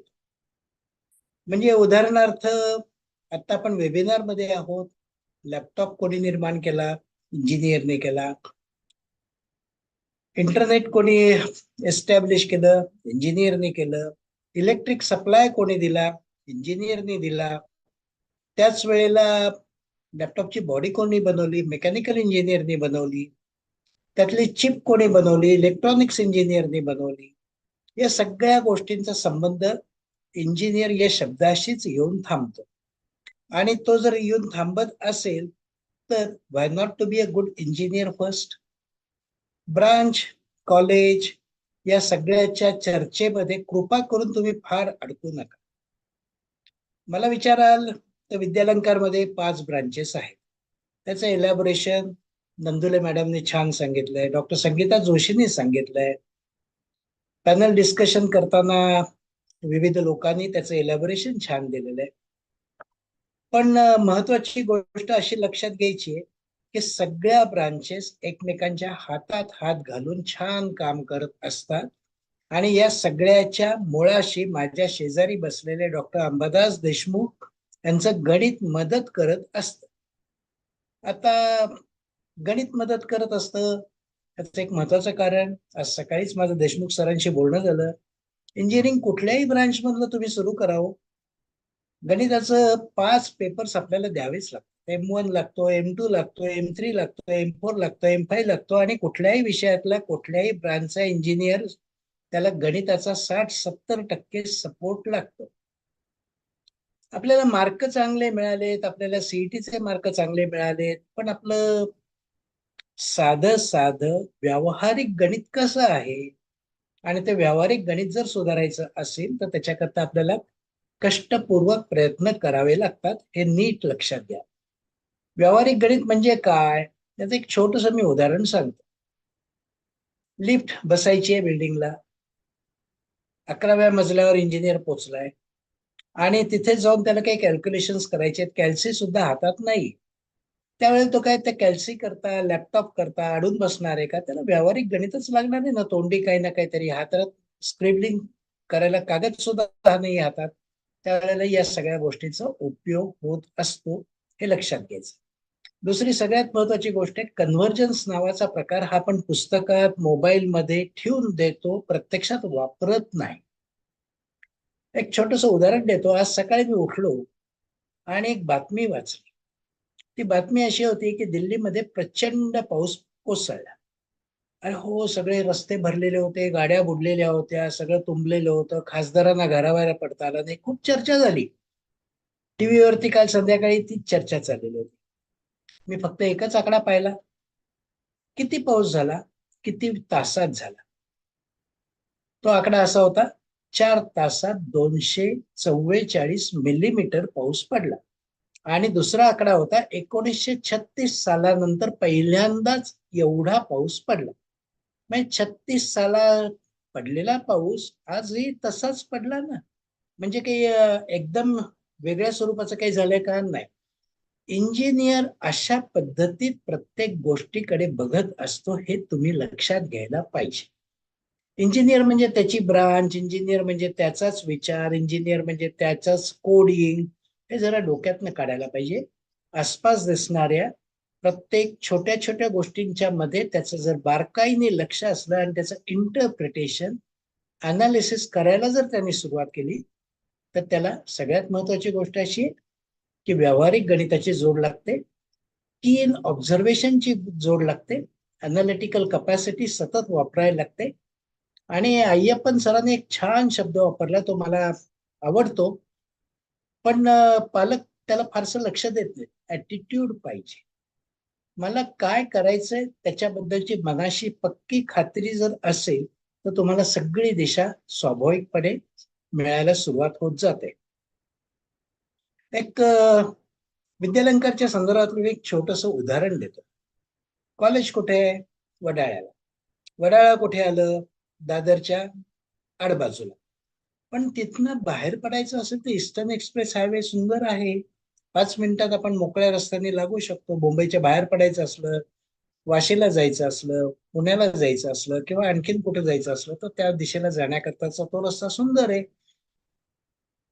हे झालं निरीक्षण. पण मग आता या रस्त्याला आपल्याला दिसतं काय काय? तर दिसतात विविध स्वरूपाच्या हायराईज बिल्डिंग दिसतात. त्यांच्यावरचे टॉवर्स दिसतात. त्याच वेळेला टेलिकम्युनिकेशनच्या संदर्भातल्या वरळीचा टॉवर सुद्धा तिथनं पटदिशी दिसू शकतो. मग हे सगळं बघत असताना ब्रांच नावाचा प्रकार अडून राहण्यापेक्षा आपल्याला मिळेल त्या ब्रांच मधनं आनंदाने शिकायला सुरुवात केली. आणि त्याच वेळेला इतर ब्रांच मध्ये काय चाललंय याचे संदर्भ लक्षात घ्यायला सुरुवात केली, तर तुमचा सगळा इंजिनिअरिंगचा प्रवास अत्यंत आनंदाचा होईल. आनंदाचा होईल हे म्हणत असताना एक कॉशन नोट आत्ताच मी देऊन ठेवतो. फर्स्ट इयर पासून शेवटच्या वर्षापर्यंत आपल्याला सातत्याने फर्स्ट क्लास टिकवला तर IT कंपनी आपल्याला आत घेत असते. फर्स्ट क्लास ज्या एखाद्या दुसऱ्या सेमिस्टरला गेला, काही कारणाने एटीकेटी लागली, तर IT कंपनी म्हणते बाबा रे, आम्हाला तू उपयोगाचा नाहीस. इंजिनियरच्या संदर्भात सध्या इंडस्ट्री दोनच शब्द वापरते. Only 25% of the engineers are employable engineers. मग त्या एम्प्लॉयबल मध्ये जर जायचं असेल तर आपल्याला काय करायला पाहिजे? पहिली परीक्षा आपल्याला डिसेंबरमध्ये येणार आहे, त्या परीक्षेत सुद्धा फर्स्ट क्लास पाहिजे. सेकंड सेमिस्टर थोडंसं अवधी मिळणार आहे, त्याच्यात सुद्धा आपल्याला फर्स्ट क्लास पाहिजे. अशा पद्धतीत 8ही सेमिस्टरला फर्स्ट क्लास मिळवल्यानंतर मुलांनी पुढचा विचार करावा. मुलांना मोठं होण्याची घाई झालेली असते आणि पालकांना मुलांनी काहीतरी करून लवकरात लवकर मोठं पॅकेज घ्यावं, छानशी पोझिशन घ्यावी, अशा स्वरूपाची स्वप्न पडायला लागलेली असतात. याच्यातनं होतं काय? मराठीत एक साजेशी म्हणे बघा, 2 दरडीवर पाय ठेवला ना तर पाय सटकतो. त्याचं एक छोटस उदाहरण सांगतो. मी पर्सनल काउन्सिलिंग करतो. त्या पर्सनल काउन्सिलिंग करता माझं 6वं सेमिस्टर सुरू झालंय, मला पुढे काहीतरी करायचंय, अशा स्वरूपाचे गेल्या महिनाभरात मला कमीत कमी 25 जणांचे फोन आले असते. त्या 25 जणांच्या फोन मध्ये एक अँक्शसनेस असा होता की मी आता MBA एंट्रन्सचा क्लास लावू का, GREचा क्लास लावू का, UPSC ची तयारी करू का, आणि त्याच वेळेला आमच्या इन्स्टिट्यूटमध्ये कॅम्पस इंटरव्ह्यू सुरू झालेत, ते फेस करण्याकरता कोणत्या स्वरूपाची तयारी करू. माझं म्हणणं असं आहे, कॅम्पस इंटरव्ह्यू द्यायचा ना, देऊन टाक. दिल्यानंतर तुझं सिलेक्शन झालंय का, होणार आहे का होणार नाहीये हे आता कुठं माहितीये. मग त्याच्याकरताची लागणारी तयारी जरूर कर. पण MBA ची तयारी करू का? आता ज्या अमेरिकेचं तुम्हाला सगळ्यांना आकर्षण आहे, सगळ्या पालकांना आकर्षण आहे, त्या अमेरिकेत MBA करण्याची एक बेसिक अट अशी आहे, 2 वर्षाचा वर्क एक्सपिरियन्स असल्याशिवाय MBA कोणीही करू शकत नाही. माहितीये का तुम्हाला कोणाला? कल्पनाच नाही. कारण MBA लवकर आणि लगेच करायचं असतं, लगेच केलं तर बरं असतं आणि आपण लवकर मोठे होतो, अशा स्वरूपाची जी चुकीची कल्पना आहे, त्याच्यातनं या सगळ्या क्लासेसच्या मागे मुलं जातात आणि वाईट परिणाम असा होतो. आयुष्यभर आपल्याला काय सांगायचंय? आपण विद्यालंकारमधनं पास झालो आणि माझा CGPA 8.5च्या पुढे होता. जर तो 9च्या पुढे गेला, कॉलर ताट करून सांगाल. 9.5च्या पुढे ताट केला, एखादी छानशी कंपनी, नंदोले मॅडमने ज्या कंपन्यांची नावं घेतली ती तुम्हाला छानशा पॅकेजवर घेऊन सुद्धा जाईल, त्याला काही पंचायत नाहीये. पण तो CGPA जर 8.5च्या खाली गेला तर तुम्हाला हात न लावता दुसऱ्या मुलाला सिलेक्ट केलं जाण्याची शक्यता भरपूर आहे. तेव्हा मोठं होण्याची घाई अजिबात करू नका.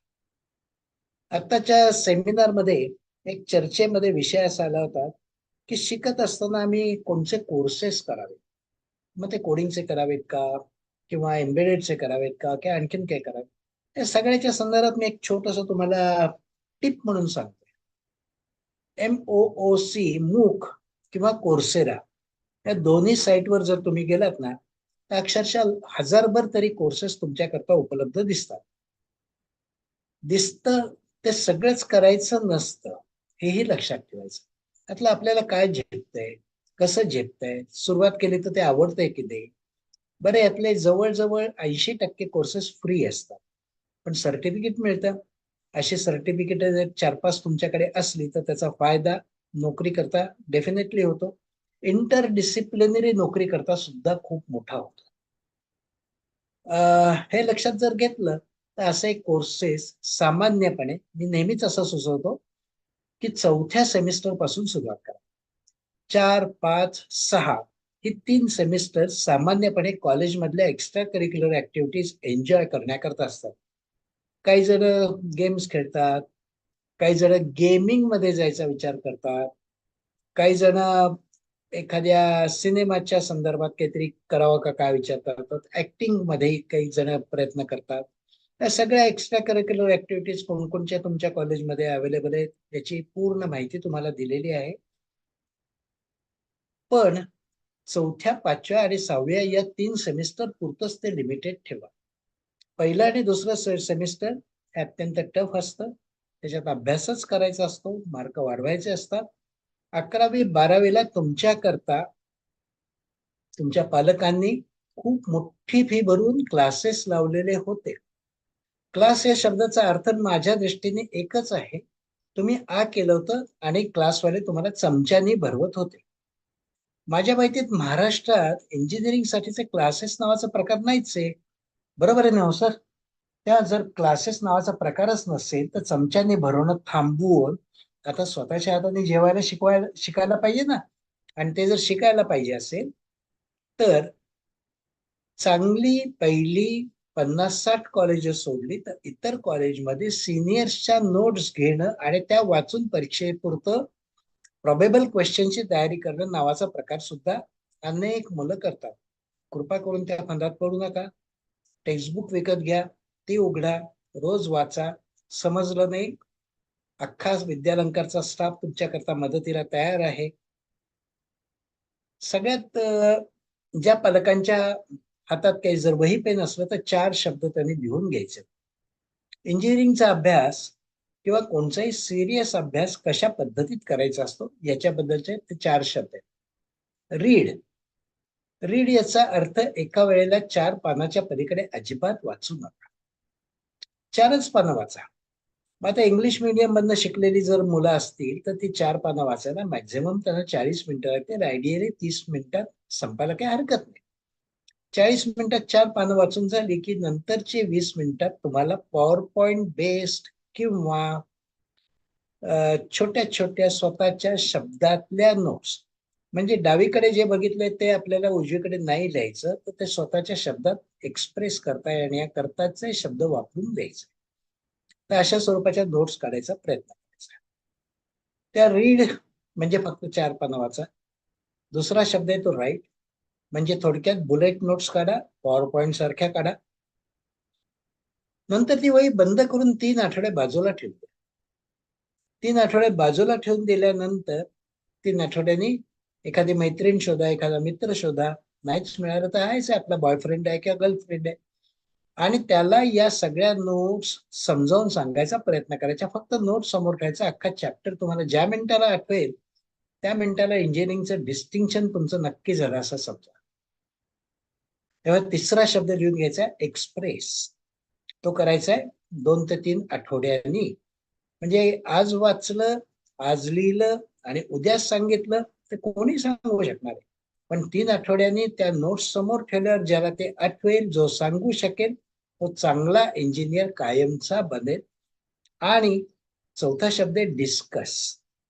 तुमच्या प्राध्यापकांच्या बरोबर, एखाद्या एक्सपर्ट बरोबर, एखाद्या सेमिनारमध्ये हात वर करून प्रश्न विचारण्याची तुमची स्वतःची कपॅसिटी ज्या मिनिटाला डेव्हलप होईल त्या मिनिटाला थेट तुम्ही चांगल्या स्वरूपाच्या इंजिनिअरिंगचा पायाभरणी केली आणि सशक्त इंजिनियर झालेला असं समजायला काहीही हरकत नाही. आता थोडस मी एका वेगळ्या ब्रांचकडे जातो. बायोमेडिकल इंजिनिअरिंग ही ब्रांच विद्यालंकारमध्ये आहे. अनेक वर्षापूर्वी महाराष्ट्रात ही ब्रांच जेव्हा सुरू झाली तेव्हा महाराष्ट्रातल्या फक्त एका आडगावच्या कॉलेजमध्ये ती होती. आज वडाळ्याला एका उत्तम संस्थेने ती ब्रांच सुरू केली. पण या ब्रांचचं एक वैशिष्ट्य आहे. ते वैशिष्ट्य डॉक्टर असल्यामुळे मला ते कायमच जाणवतं. मी मुद्दाहून ते सांगतोय. त्या ब्रांचच्या मी विरुद्धही बोलत नाहीये, पॉझिटिव्हही बोलत नाहीये, पण त्या ब्रांचचं खास वैशिष्ट्य म्हणून मी सांगतो. याच्यात सामान्यपणे 2च पद्धतीची माणसं काम करतात. एक असतात ते फक्त मेंटेनन्स पुरती राहतात आणि दुसरी असतात ते R&D मध्ये जातात किंवा सेल्स मार्केटिंग मध्ये जातात. कारण त्यातला महत्वाचा भाग असा आहे की अजून सुद्धा बायोमेडिकल इंजिनिअरिंग मध्ये जवळजवळ 95% इम्पोर्ट नावाचा प्रकार आपल्या इथे आहे आणि त्याचं रेप्लिकेशन नावाचा सगळा प्रकार सुरू होतो. मी पुण्यात असतो. पुण्यातलं रुबियल हॉस्पिटल घ्या, दीनानाथ हॉस्पिटल घ्या, सह्याद्री हॉस्पिटल घ्या किंवा मुंबईचं हिंदुजा घ्या, लीलावती घ्या, बॉम्बे हॉस्पिटल घ्या. कोणत्या हॉस्पिटलमध्ये गेलात ना, तर जेवढी म्हणून तुम्हाला इन्स्ट्रुमेंट्स दिसतील ना, यातलं एकही इन्स्ट्रुमेंट भारतात तयार झालेलं नाही. मग ही सगळी कुठे तयार होतात? हिताची तयार करतं, तोशिबा तयार करतं, फिलिप्स तयार करतं, जीई तयार करतं. मग या सगळ्या कंपन्या आज घटकेला त्यांची डिझाईन्स तिकडेच तयार करतात आणि असेंब्ली लाईन भारतात आणतात. आणि त्या असेंब्ली लाईनवर काम करत असताना दुय्यम स्वरूपाची बरीचशी कामं, मगाशी मी जे म्हटलं की 2च प्रकारची लोक याच्यात जातात. म्हणजे 15% टॉप R&D मध्ये जाऊ शकतात, 85% इतर सगळ्या सपोर्ट, सेल्स, मार्केटिंग किंवा मेंटेनन्स या याच्यात कामाला लागतात. तर या ब्रांचमध्ये जायचं असेल तर आपल्याला सातत्याने शिकत राहण्याची वृत्ती मनात पाहिजे. म्हणजे मला हे काम येतं, हे मी छान करू शकतो, दिलेल्या वेळेच्या आधी करू शकतो. फक्त तुझा वयानुसार पगार वाढत जाईल, तुझी प्रगती होणार नाही. आणि आपल्याला तर करिअर करायची म्हणून आपण इंजिनिअर करायला चाललोय. म्हणजे मग काय करायला पाहिजे? तर या सगळ्याच्या संदर्भात बायोमेडिकल मध्ये जायचं असेल तर सातत्याने अपडेशन लागेल. आणि ते अपडेशन म्हणजे काय? एक मी छोटस उदाहरण देतो. मागच्याच आठवड्यात रेल्वेचा एक ऍक्सिडेंट झाला. सगळ्यांनी फोटो पाहिला असेल, काहींनी बातमी वाचली असेल. ती बातमी वाचण्याच्या पेक्षा मी ती बातमी बारकाईने वाचली. आता ती बातमी बारकाईने वाचल्यानंतर माझ्या असं लक्षात आलं की कवच नावाची इलेक्ट्रॉनिक सिस्टीम जी अत्यंत सेफ जगात समजली जाते ती त्या लाईनवर नव्हती, म्हणून तो ऍक्सिडेंट झाला. मग त्याच्या पुढचा टप्पा होता की ती कवच सिस्टीम बसवायची असेल तर दर किलोमीटरला खर्च किती येतो, ते बसवण्याकरता काय काय लागतं. ती नुसती सिस्टीम सिग्नलिंग मध्ये बसवायची असते का रुळाती बसवायची असते, किंवा RIFD नावाची एक सिस्टीम असते ती इंजिन मध्येही बसवायची असते, रेडिओ फ्रिक्वेन्सी डिटेक्शन म्हणतात ती. या सगळ्याच्या संदर्भात माझं नकळत त्या बातमीमुळे अपडेशन झालं. मी इंजिनियर नसलो, मी त्या कामात नसलो तरी सुद्धा. अशी जर तुमची वृत्ती असेल तर तुम्ही त्या ब्रांचकडे जा, नसेल तर बाकीच्या ब्रांचेस तुमच्याकरता वाट पाहत आहेत. मी त्या ब्रांचच्या अगेन्स्ट अजिबात नाहीये. प्रत्येक ब्रांचच्या संदर्भातली काहीतरी पॉझिटिव्ह निगेटिव्ह गोष्ट शेवटच्या 5 मिनिटात मी आता सांगणार आहे. मला दिलेला वेळ संपत आलाय. काही मुलांना शंका पडते की ते कॉम्प्युटर अँड इलेक्ट्रॉनिक्स घेऊ का computer and telecommunication, electronics and telecommunication घेऊ. फार वेगळं वेगळं नाहीये. उदाहरणार्थ एअरपोर्टवर विमान उतरतं त्यावेळेस नॅव्हिगेशन करणारा कोणाशी संवाद करत असतो? टॉवरशी करत असतो. टॉवर मध्ये बसलेला कोण असतो? इलेक्ट्रॉनिक्स इंजिनियर असतो ना. तो टेलिकम्युनिकेशन वाया इलेक्ट्रॉनिक्स मधनं संपूर्ण संवाद साधत असतो. आणि त्याच्या समोर काय असतं? कॉम्प्युटर सिस्टीमच असते. हे सगळं एकत्रित आहे हे पक्क लक्षात ठेवायचं. पण अकॅडमिकली ऑटोनॉमस कॉलेज झालं म्हणून, करिक्युलम मध्ये दिलंय म्हणून ठीक आहे, हरकत नाही ना.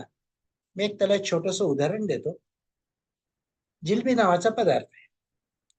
त्या जिलबीला काही जण मृती वेगळ्या प्रकारचं बनवलं तर म्हणतात. त्याच वेळेला काही जण डॉलर जिलबी म्हणतात. काहींना ती जिलबी ताकाबरोबर मठ्ठ्याबरोबर आवडते, तर काहींना रबडी बरोबर खायला आवडते. म्हणजे तसंच मूळचं जे काही सगळं आहे ते इलेक्ट्रॉनिक्स, कॉम्प्युटर, बायोमेडिकल या सगळ्यातनं सुरुवात होते. शब्दांच्या खेळात तुम्ही अडकू नका. अभ्यास मनापासून करा, अपडेट होत राहा. आणि जितकं अपडेट तुम्ही डेली बेसिसवर कराल, क्युरिओसिटी जागरूक ठेवाल, तितकी तुमची प्रगती वाढत जाईल. नक्की लक्षात आलंय? कोणाला काही प्रश्न असतील? 2-3 प्रश्नांना उत्तर द्यायला वेळेअभावी मीनाक्षी मॅडमनी काही जर विचारलं तर त्याला मी उत्तर देईन. तेव्हा असले प्रश्न तर जरूर उत्तर द्या. नसले देशमुख मॅडमकडे, मीनाक्षी मॅडमकडे पाठवून द्या. मागे पुढे त्याचे मी व्हॉइस मेलनी असं उत्तर देऊ शकेल. मला इथे बोलवल्याबद्दल विद्यालंकारच्या सर्व पदाधिकाऱ्यांचे संगीता मॅडमचे मी मनापासून आभार मानतो. माझ्या घरात बसून वेबिनार केला, देशमुख सरांनी त्याच्याकरता पहाटेपासून प्रवास केला, त्यांचेही मनपूर्वक आभार. आणि काही प्रश्न असतील तर विचारावं. हो सर, दोन प्रश्न आलेत आपल्याकडे. त्यातला पहिला प्रश्न आहे, how can engineering aspirants develop their soft skills as they are required for qualifying interviews, म्हणजे job selection process. Soft skills नावाचा एक मोठा राक्षस लाईफ स्किल्स वाल्या माणसांनी उभा केला. मी जरा विनोदी वाक्य बोलतोय. मग सॉफ्ट स्किल्स शिकवता म्हणजे तुम्ही काय काय शिकवता? आम्ही बोलायला शिकवतो, वाचायला शिकवतो, लिहायला शिकवतो. अरे पण हे आपण लहानपणापासून करतच आलो ना. समोरून कोणी दिसलं तर त्याला स्माइल द्यायचं असतं. नकळत हसला तर त्याचा फायदा आहे, नाहीतर नुसते दात विचकले अमेरिकन माणसासारखे असं त्याचं इम्प्रेशन होण्याची शक्यता. हात हाय करून नाही हलवायचा, दोन हात जोडून अगदी जय श्रीराम म्हणू नका, पण रामराम तरी म्हणा ना. म्हणजे या सगळ्या गोष्टी लहानपणापासून आपण करतच असतो, पण त्याला एक शिस्तीने करणं, उद्धटपणाची सर न येऊ देणं. तेव्हा इंटरव्ह्यूला जाण्याकरता मला सॉफ्ट स्किल्स डेव्हलप करायचे, ही भीती मनातनं काढून टाका. आपण मित्रांशी कसं वागतो, वर्गात कसं बसतो, वर्गात सरांनी प्रश्न विचारला तर त्याला उत्तर देताना आपण किती नम्रपणे देतो. आपल्याला दिलेल्या वेळात किंवा खाली बस म्हटल्यावर, उदाहरणार्थ 2 दिवसापूर्वी ओम बिर्ला सांगत होते, लोकसभेचे सभापती, मी उभं राहिलो की सगळ्यांनी बसायचं, पण त्या 545 लोकांना ते सांगावं लागत होतं. मग हे सांगायला न लागणं म्हणजे सॉफ्ट स्किल. मला वाटतं मी थोडक्यात पण नेमकं उत्तर दिलंय. हो सर, थँक्यू. आणि अजून एक क्वेश्चन घेते मी. त्यांनी विचारले की what is the future scope of biomedical engineering in India and abroad as it is the most recession proof industry. Recession proof प्रत्येक इंजिनिअरिंग, माझा शब्द नीट लक्षात घ्या, रिसेशन प्रूफ प्रत्येक इंजिनिअरिंगची ब्रांच आहे. बायोमेडिकल सुंदरच आहे, त्याच्याबद्दल प्रश्नच नाही, कारण आपलं सगळं जीवन कसं व्यापून टाकलंय ते विविध अप्लायन्सेसच्या संदर्भातनं, IoTच्या रेफरन्समधनं आपण सेमिनारमध्ये ऐकलेलं आहे. सेमिनार जर एकदा रिवाइंड करून ऐकला तर त्याची अनेक उदाहरणं, व्यायामाकरता हातावर लावलेलं घड्याळ, बाकीच्या गोष्टी, घरातले रिमोट्स, या सगळ्यातनं आठवत जाईल. बायोमेडिकलचा महत्वाचा आस्पेक्ट असा आहे की त्याच्यात तुम्ही अपडेट करता की नाही. उदाहरणच द्यायचं झालं तर सिटी स्कॅन नावाचा प्रकार 50 वर्षापूर्वी भारतात आला. आत्ताचा सिटी स्कॅन आणि त्यावेळेचा सिटी स्कॅन याच्यात दर 3 वर्षांनी काहीतरी नवीन अपडेशन येत आहे. ते अपडेशन जो बायोमेडिकल इंजिनियर व्यवस्थित बघेल, मॅन्युअल वाचेल, त्याची माहिती घेईल, क्युरिओसिटी दाखवेल, हॉस्पिटलला भेट देईल, नाही तर हॉस्पिटलशी माझा काय संबंध आहे म्हणून म्हणणारा इंजिनियर म्हणेल माझं मी शिकून झालंय, असं होत नसतं. अशा बायोमेडिकलच्या संदर्भात सगळ्यात महत्वाची शब्द 2 आहेत, फिजिओलॉजी बेस्ड इन्स्ट्रुमेंट्स आणि मेडिकली रिक्वायर्ड इन्स्ट्रुमेंट्स. आणि या दोन्हीचे कंट्रोल्स आहेत ते IoT म्हणजे इंटरनेट ऑफ थिंग्स मधनं जातात. तर या तिनाकरता सतत अपडेट राहणारा कोणताही विद्यार्थी कायम त्याला स्कोप आहे. एक शेवटचं माझी सर्व पालकांना आणि विद्यार्थ्यांना विनंती आहे, शब्द पास होईपर्यंत विचारू नये, पॅकेज कितीचं आणि परदेशात जाता येईल का आणि पोझिशन कोणची मिळते. हे सगळं चालत येतं तुमच्या कष्टातनं. एवढं माझं वाक्य कृपा करून लक्षात ठेवा. फार मोठा डोस तुम्हाला देण्याची इच्छा नाही, कारण 1:15 वाजलेला आहे, भुका लागलेल्या आहेत. मी इथे ओके सर, वेळेअभावी मी अजून प्रश्न घेत नाहीये. असतील तर मग देशमुख सरांकडे मी फॉरवर्ड करीन आणि नंतर मग आम्ही आमच्या ऍस्पिरंट्स पर्यंत पोहोचू. धन्यवाद डॉक्टर श्रीराम गीत सर, तुम्ही वेळात वेळ काढून आज या ऍडमिशन वेबिनार मध्ये सहभागी झालात आणि अत्यंत उपयुक्त माहिती दिलीत सगळ्यांना. पूर्ण विद्यालंकार टीम तर्फे तुमचे मनापासून धन्यवाद. आभार.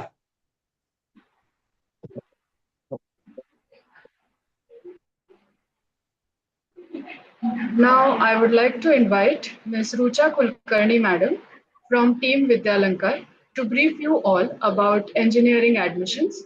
She has decades of experience in academia, career counseling, and has handled multiple administrative responsibilities in her vast professional experience. Over to you, Madam. Yes, thank you very much, Mitali. And very good afternoon, students. I'm here basically to share with you that how you would get the best possible college with your CET percentile. Okay, it has been a long that your results are declared and the process is not yet started, the registration process for CAT, but it is expected in the coming week, the schedule would be available on fe2024.mahacet.org. Okay. I'm sure eligibility you all are aware of, and those who are attending, you all are eligible for engineering admissions with your 12 percentage.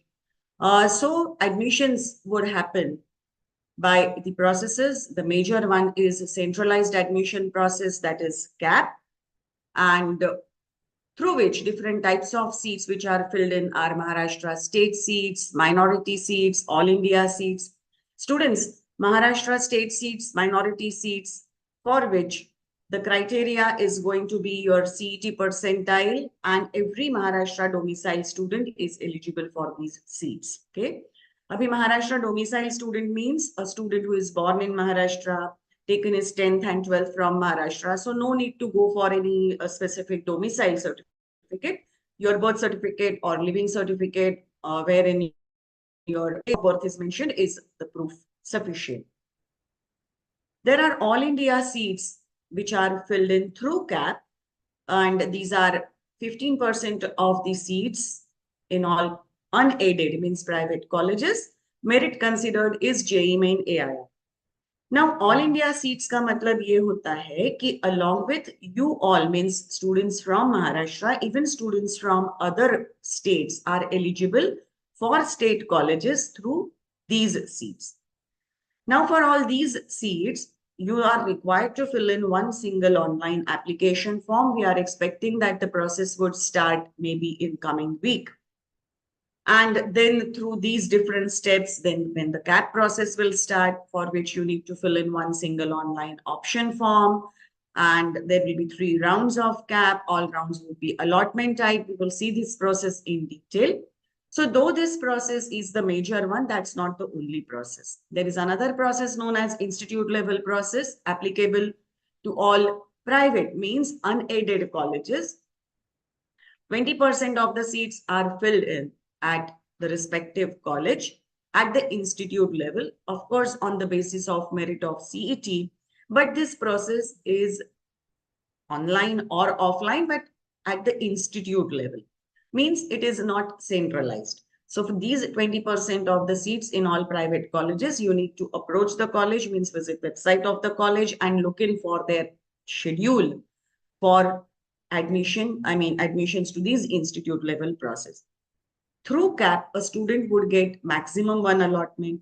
Multiple allotments are possible for any candidate, provided student is seeking admission along with CAP even through institute level. ठीक है? So, how the steps would be for you? Mostly in the coming week, okay, means next week, maybe are on Saturday, so maybe Monday onwards, on any day, it is expected schedule will be available on fe2024.mahacet.org. So you will be required to fill in one single online application form, means your basic personal details, and upload documents. Documents means again your 12th mark sheet, CET scorecard, JEE main scorecard, your living certificate or say birth certificate, and based on your candidature, say your caste validity certificate, या minority certificate, या EWS certificate, etc. Once you fill in online application form and upload documents, you need to get it verified. Means you have to visit your nearest FC, means facilitation center. अभी facilitation center का meaning क्या होता है?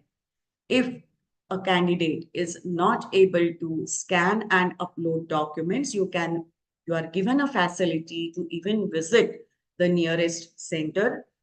List of such FCs will be available on the site in the next week, and you can even get that done from that center. And then get your documents verified, means along with your originals, the staff there will check the documents you have uploaded, the form that you have filled in, your basic personal information with respect to your originals, and your form gets verified. Means you are registering for this process. It's that simple. You will be given sufficient number of days, maybe, like generally 5 to 7 days to complete this particular process. So when the schedule will be available कि ये तारीख से ये तारीख तक सब students को application form भर के documents upload करके get it verified. After the last day of verification of documents, then entire data of interested participants will be available with the government body, and a merit will be prepared based on your CET percentile. क्योंकि अभी आपके score card पे खाली CET percentile है ना. And on a day specified in the schedule, you will be required to log in to check your Maharashtra state level merit rank. So on that day, you will get to know where I stand in the state. You are going to get your unique state level merit number. Girls candidate will also get girls merit number. As per your category, you will get your category merit number. What are you going to do with these numbers? Actually, nothing. Okay, but you will get to know the feasibility where I stand. Okay? What you see in last year's cutoffs, the rank is, keep in mind, is always the state level rank. Okay? Then DT will display seats, different colleges participating for their respective type of seats based on your type of college, how many seats are there. And then cap 1 will start, for which you will be required to fill in minimum 1, maximum 300 options. Allotment will take place and you will get to know the nature of offer, whether you are allotted a seat or not. Likewise, then cap 2 will start, cap 3 will start. So we'll see how the process is going to be for you. Institute level process will start side by side. So it's an independent process. तो ऐसे नहीं होता है कि पूरा cap process खत्म होने के बाद इंस्टीट्यूट लेवल होगा. Institute level would depend from institute to institute when they are going to start with their process. So you will cater to different types of colleges, say all government colleges. In Mumbai, we have government colleges, VJTI and SPCE. When we talk about Maharashtra, like Government College of Ratnagiri. So, in all government colleges, all seats are filled through CAP, means centralized admission process. There are no institute level seats because these are government colleges. And 100% seats are Maharashtra state seats when we talk about specifically Mumbai government colleges like VJTI, SPCE. Now, a college like ICT, Institute of Chemical Technology, which is a deemed university, but admissions happen through CAP. 100% seats through CAP, but 30% seats in ICT are all India seats, means on the basis of JEE Main, and 70% through CET, but through CAP in case of ICT. In Mumbai, other than VJTI, SPCE, rest all colleges affiliated to Mumbai University are private, means unaided. May it be a non-minority college like SPIT Andheri or Vidyalankar Institute of Technology at Patala, or a minority college like say DJ Sangvi Tharumal. Here, in all unaided colleges, 80% seats are filled through CAP and 20% through institute level process. Means you as a candidate are eligible to all 100% seats when you participate in these processes. Okay? CAP 1, 2, 3, 3 rounds as in every year. The allotment happens in a computerized manner, but it is on merit. So computerized का मतलब क्या है? कि student is not present. It is not required that you are present at the time of allotment. Your job is to fill in options, and on a day specified, you are going to get seat allotted in a computerized manner on merit. So whatever homework, guesswork need to be done, it has to be prior filling your option form.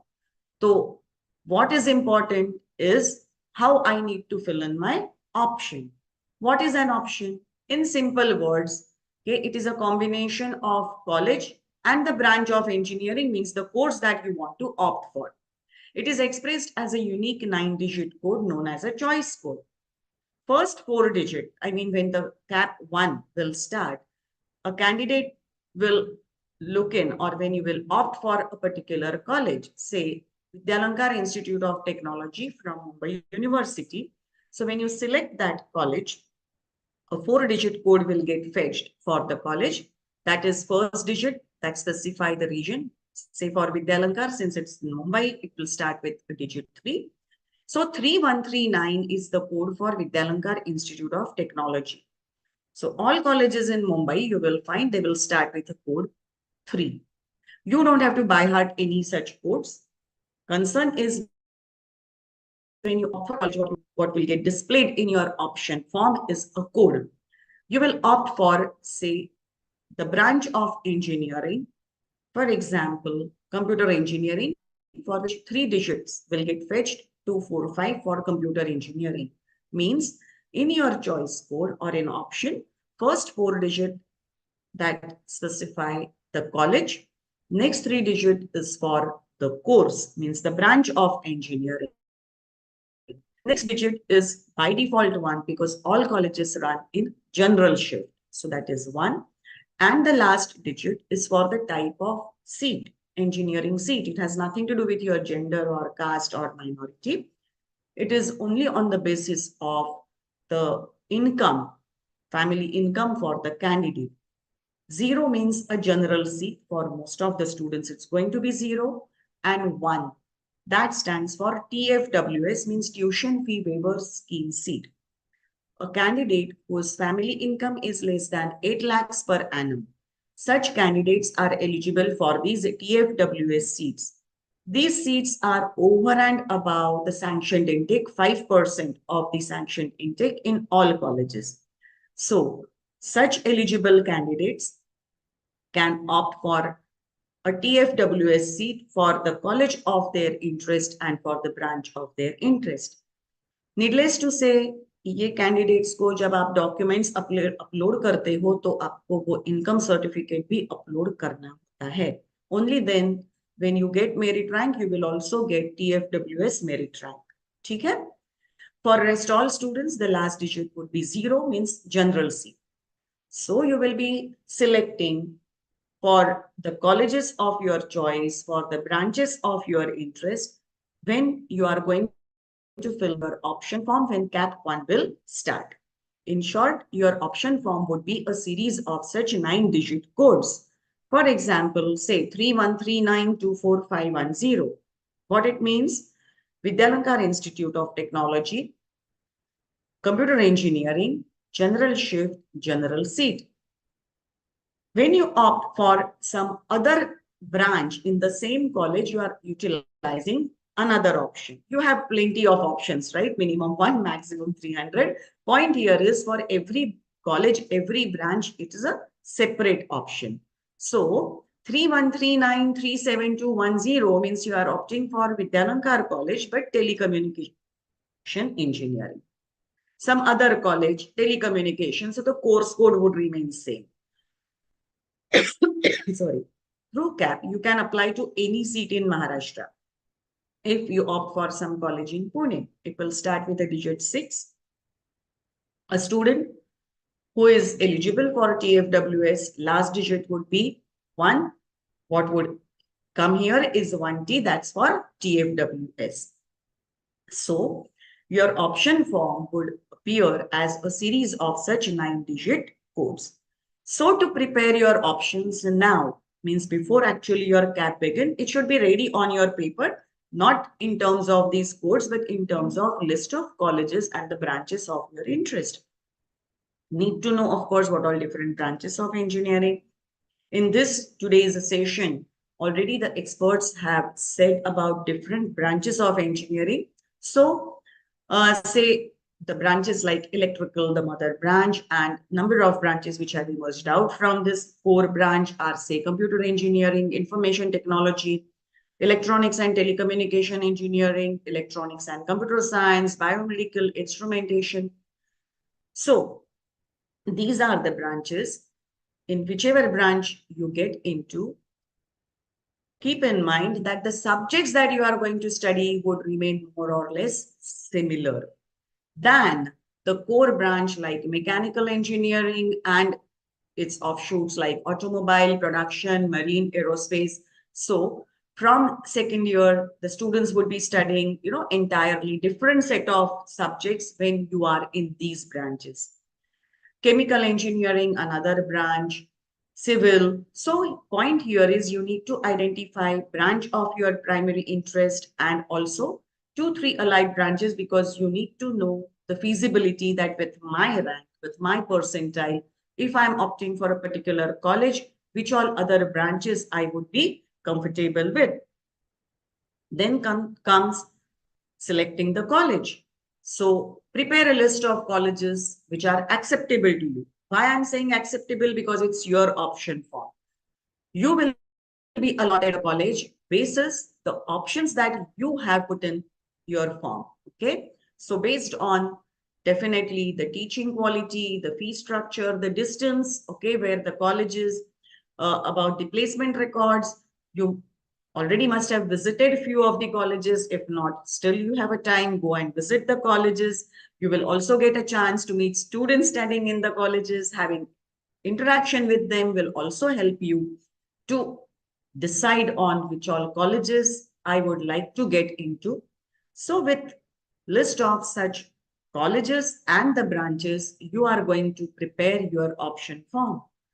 It's your option form, your list of choice codes. Okay. So a student may, opt for, I'm interested in college A, and my preferences would be college A computer, college A IT, college A telecom, or electronics and computer science. And with the same set of branches, student would then go with college B, with college C. Means here you could see the arrangement of options is college wise. Okay. A student may feel that I would like to be a computer engineer and my choices are college A, then B, C, D, E. Otherwise, IT with A, B, C, D, E. You could see here a student has arranged his options branch wise. I always advise students, rather than going blindly with college wise or branch wise, one should always go with merit of the option. What I mean by merit of the option means you weigh your college course combinations and then opt or give preferences to your options. Say, for example, for a student, being a government college, VJTI happens to be your, say, first choice, and computer engineering is a branch of my interest, then first understand that there is no difference between computer and IT. Okay, same kind of job opportunities after your engineering, even your postgraduate options. So obviously the student would go with VJTI computer, VJTI IT. Then say Vidyalankar computers, then some other college computers, say Vidyalankar IT. Likewise, means you are weighing your college course combinations. So it has to be on the merit of the option. Have your such option ready on paper. So when your CAP 1 would begin, that should be the time when you are just going to enter the data in your CAP form. Okay? Now, how to check the feasibility? I have listed my options. Where will I get? That you will come to know. Now, though you have your percentile with you. We have in our mission admission booklet given last year's cutoffs for all colleges in Mumbai for their respective branches on the basis of CET percentile and even on the state rank. You can now check the feasibility with your CET percentile. But since the process is yet to start, and once it starts in the next week, say somewhere after 10th of July, possibility is you will get your state rank. And that's the time you will come to know that, okay, this year the cutoffs would go on a higher side or to a lower side. How? In our booklet, we have also given analysis of rank versus percentile of last year. So you can very well check for your own percentile slab. How were the ranks last year and what is my rank this year? Immediately you would come to know that what would be my optimistic options, which would be realistic this time. So after getting your ranks, use last year's cutoffs again to check the feasibility. Refer our mission admission booklet for same. I will let you know where you can get that. So you will get the feasibility that how and what are my chances of getting into which all college for the branches. Once you get your rank, you can definitely categorize your options as, okay, now these could be my dream options. I may not get, but let it be, have some dream options in your form, because you never know if students above you on merit, if they happen to make any mistake, your dream may come true. Certain optimistic options, jaise maine bataya, cutoffs may come down, though I may get into. So those are the list of optimistic options, and then realistic. Like last year, definitely I'm going to get into these colleges for these branches. So your option form must be dream, optimistic, and realistic. Okay, only then you will get seat allotted. Allotment, though computerized, it is on inter se merit, means it is purely on the basis of merit. ऐसे ही कोई randomly allotment नहीं होता है, और ना कि चलो मैंने जो टॉप लिखा है, मेरे फ्रेंड ने जो टॉप मोस्ट लिखा है, उसको होगा क्या. Just to give you an example, see, inter se merit का मतलब होता है, first the rank 1 form will be taken into consideration, then rank 2, then 3, 4, 5, likewise. So a student whose merit rank is, for example, 1001, he has mentioned in his form number of options, as you could see here, and his friend whose rank is 1002, below merit, he has written his options. Those are his choices. First, whose rank or whose form will be considered? 1, 2, 3, 4,000 merit rank होने के बाद किसका form आएगा? 1001 का, और उसके बाद ही आएगा 1002 का. तो भले ये बच्चे ने, समझो, ये ऑप्शन लिखा है on its 18th option, which his friend 1002 has mentioned topmost. Fine, for him that is his topmost or most preferred option, but for 1001 he has or he feels there are 17 better for him. तो पहले तो 1001 के options search होंगे, and if there is seat available will be allotted to him. तब तक तो भले इसने टॉप मोस्ट लिखा है 1002 ने, तो भी उसको नहीं होगा. समझ में आया? तो one should not bother about somebody else's form. Focus on your own form and list down your preferences, because allotment happens by inter se merit, one form at a time by merit. Okay, and when by merit such individual form is taken into consideration for allotment, how the process is, see, you are not going to see, you are going to get the final result, but how allotment takes place, let's understand. यहाँ देखो, student ने options लिखे हैं, minimum 1, maximum 300. Obvious question by student, ma'am हम कितने options लिखे? All that depends on your rank. यानी there is no thumb rule कि I have to write 5, 10, 15, 20, 25. Nobody would go obviously till 300.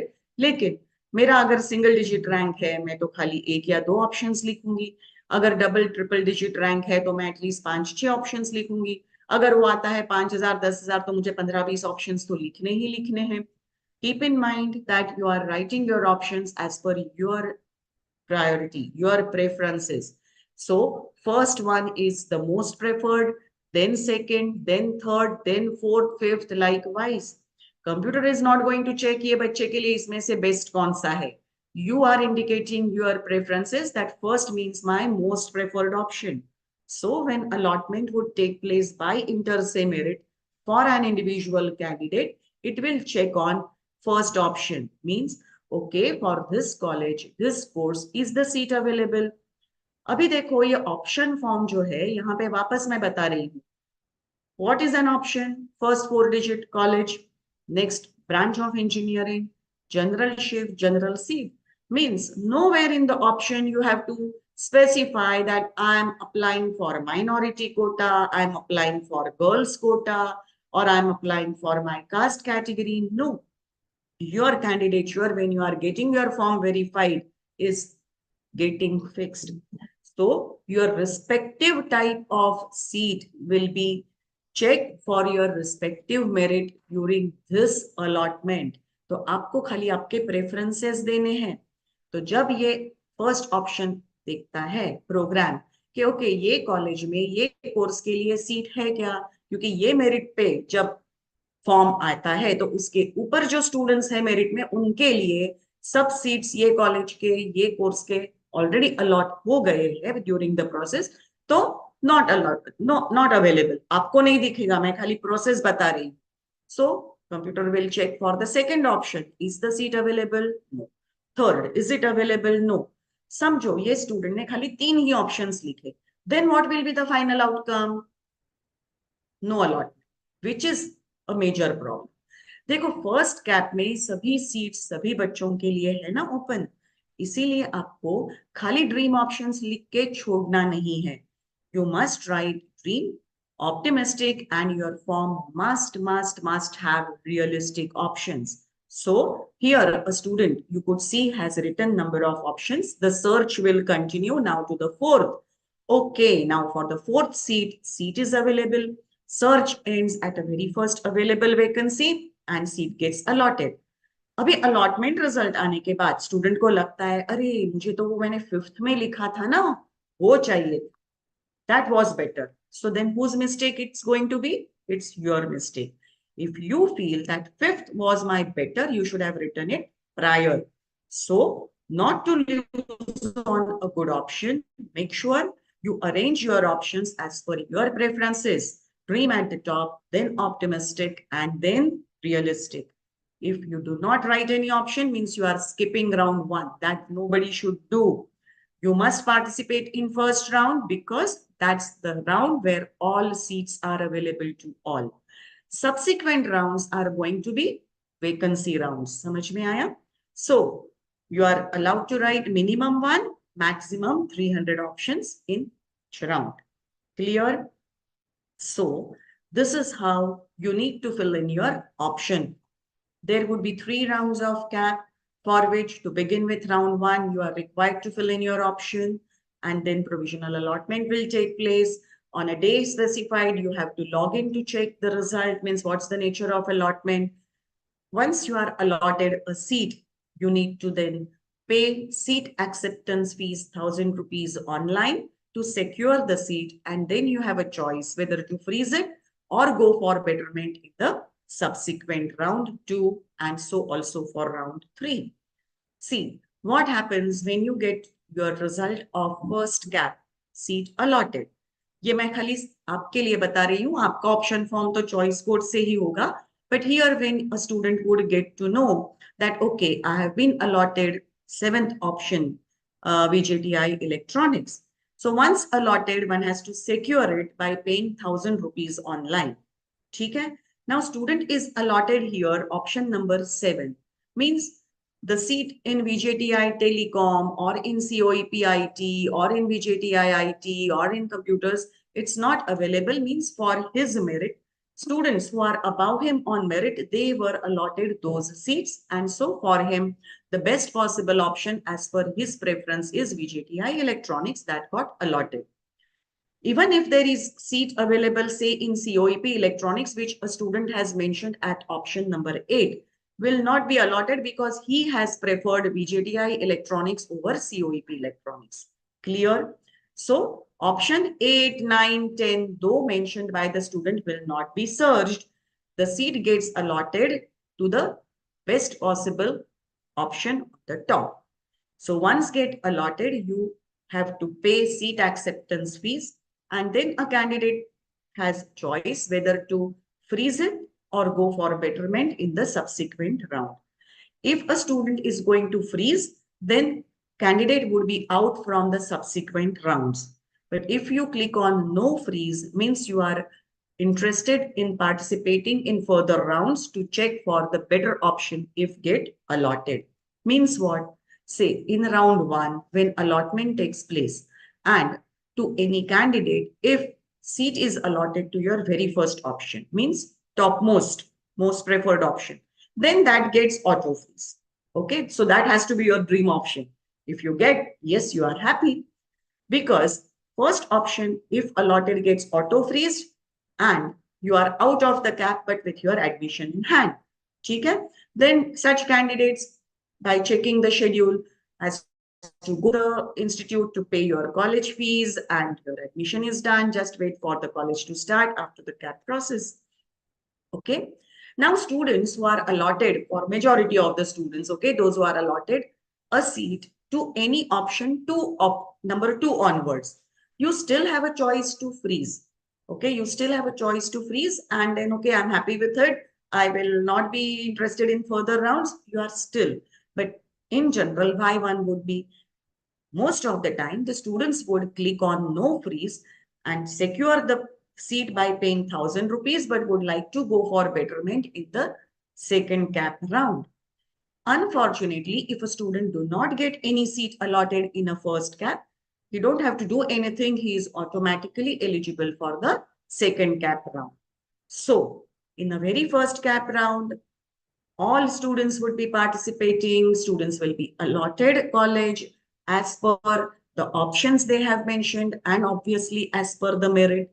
Students would secure the allotted seat by paying 1,000 rupees.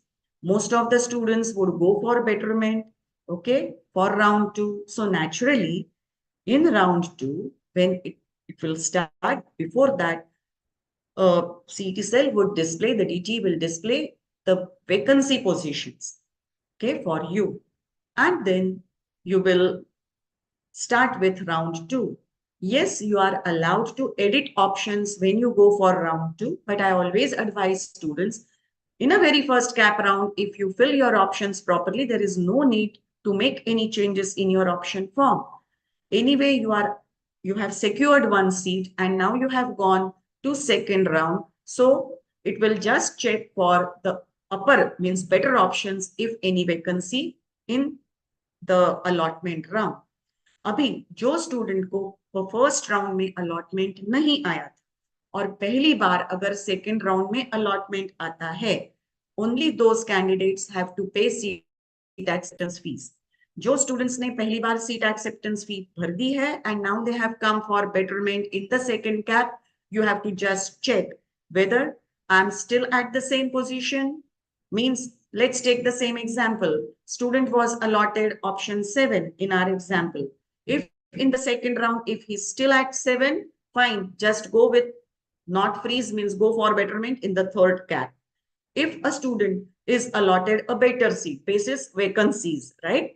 तो समझो उसको option 5th allot हुआ. एक example के तौर पे बता रही हूँ. Now, a student will not have a choice कि मैं 7th रखूं या 5th रखूं. Then 7th is automatically gone because you are shifted upwards to say option number 5. Okay, you don't have to again pay any acceptance fees. That fees once paid is now valid for your better allotted option. Still, candidate would go for betterment in third round to check whether still better option is allotted. Is that clear? This is how second round would take place, and then the final cap, third, will start. Now, in third round of cap, that's the final round. When the outcome will be available for the third cap, the seat that is allotted to a candidate is the final allotment because this is a final cap round. If that seat allotted, if a candidate would reject, then only option for such candidate would be looking for, if at all, any vacancies in institute level that time. Okay, because this is final cap, there is no further cap. So this time is going to be your finally allotted seat. So candidates then need to go to the allotted college, pay your college fees, submit all your original documents, and wait for your first year engineering to start. Unfortunately, even in 3 cap rounds, if a student do not get seat allotted, then only option for that candidate would be looking for different institutes if any seats vacant at institute level seats. Okay. But if you follow this, that how I should write my option form like with dream, optimistic, and realistic, then definitely you will get seat allotted in the gap round. So students, this entire information that I have shared is available in our mission admission booklet along with cutoffs of last year for all colleges in Mumbai for their respective branches with CET percentile and state level rank for state seats and even for all India seats, JEE Main percentile and the rank. So this booklet you can download from our website vidyalankar.org. When you click on Mission Admission 2024, you will come across this page which you could see, and here is the Mission Admission booklet which you can download and check cutoffs to get your realistic options. Do do join our WhatsApp channel to get regular updates as far as entire admission process is concerned. Hopefully next week the process will start. So you all will get then notifications from our end that the process has begun. You should fill in application form and upload documents. During the process, any queries that come across, please contact us. We are there to help you out. So all the very best for your process and for your admission. Thank you, madam, for apprising our students about the engineering admission procedure in detail. Due to time constraints, I am not taking any more questions. Now, I would like to invite Dr. Ambadas Deshmukh, sir, Assistant Professor, Vidyalankar Institute of Engineering, to propose a word of thanks.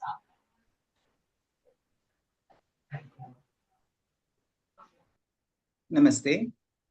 On behalf of Vidyalankar Institute of Technology, I would like to sincerely thank all our esteemed guest panelists, the expert speakers joining us from various places, Mr. Ayyappan Pillai from Mumbai, Dr. Amol Patil from Pune, and Mr. Shailesh Deshmukh from Dubai. Thank you so much for sparing your time for sharing valuable insights on the importance and opportunities of various engineering branches and for inspiring everyone present for this webinar. My sincere thanks are due to Dr. Sriram Geet sir, who joined from Pune with his decades of experience, emphasized significance of engineering as an excellent career. Thank you, sir. We also thank Ms. Rucha Kulkarni, madam, for educating us about the intricacies of first year engineering admission process 2024.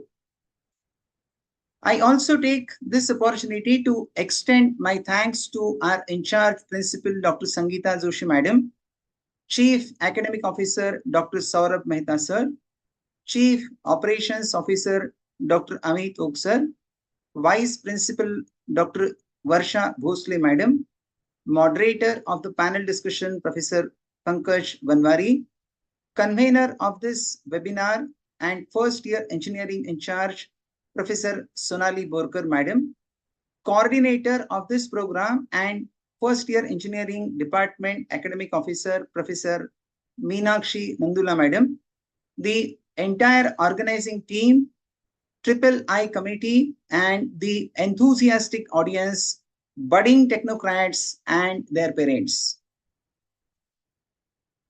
Finally, I request everyone to attend our guidance seminar on engineering admissions 2024-25 on 6th July 2024, that is next Saturday at morning 11:15 at Vidyalankar campus, Vidyalankar auditorium. Thank you everyone. Namaste. Thank you so much, sir. Coming to the end of this deliberation, I would now like to truly thank our esteemed guests for addressing our queries. It has indeed been a very fruitful session for all the participants who have joined from far and wide and have contributed equally to make it a success. We hope to stay connected through such webinars and offline sessions.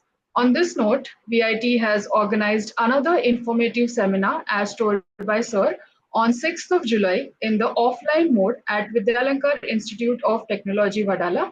All are cordially invited for the session. Thank you once again, and we hope that we could make the best of your time. Till then, stay connected and have a great day.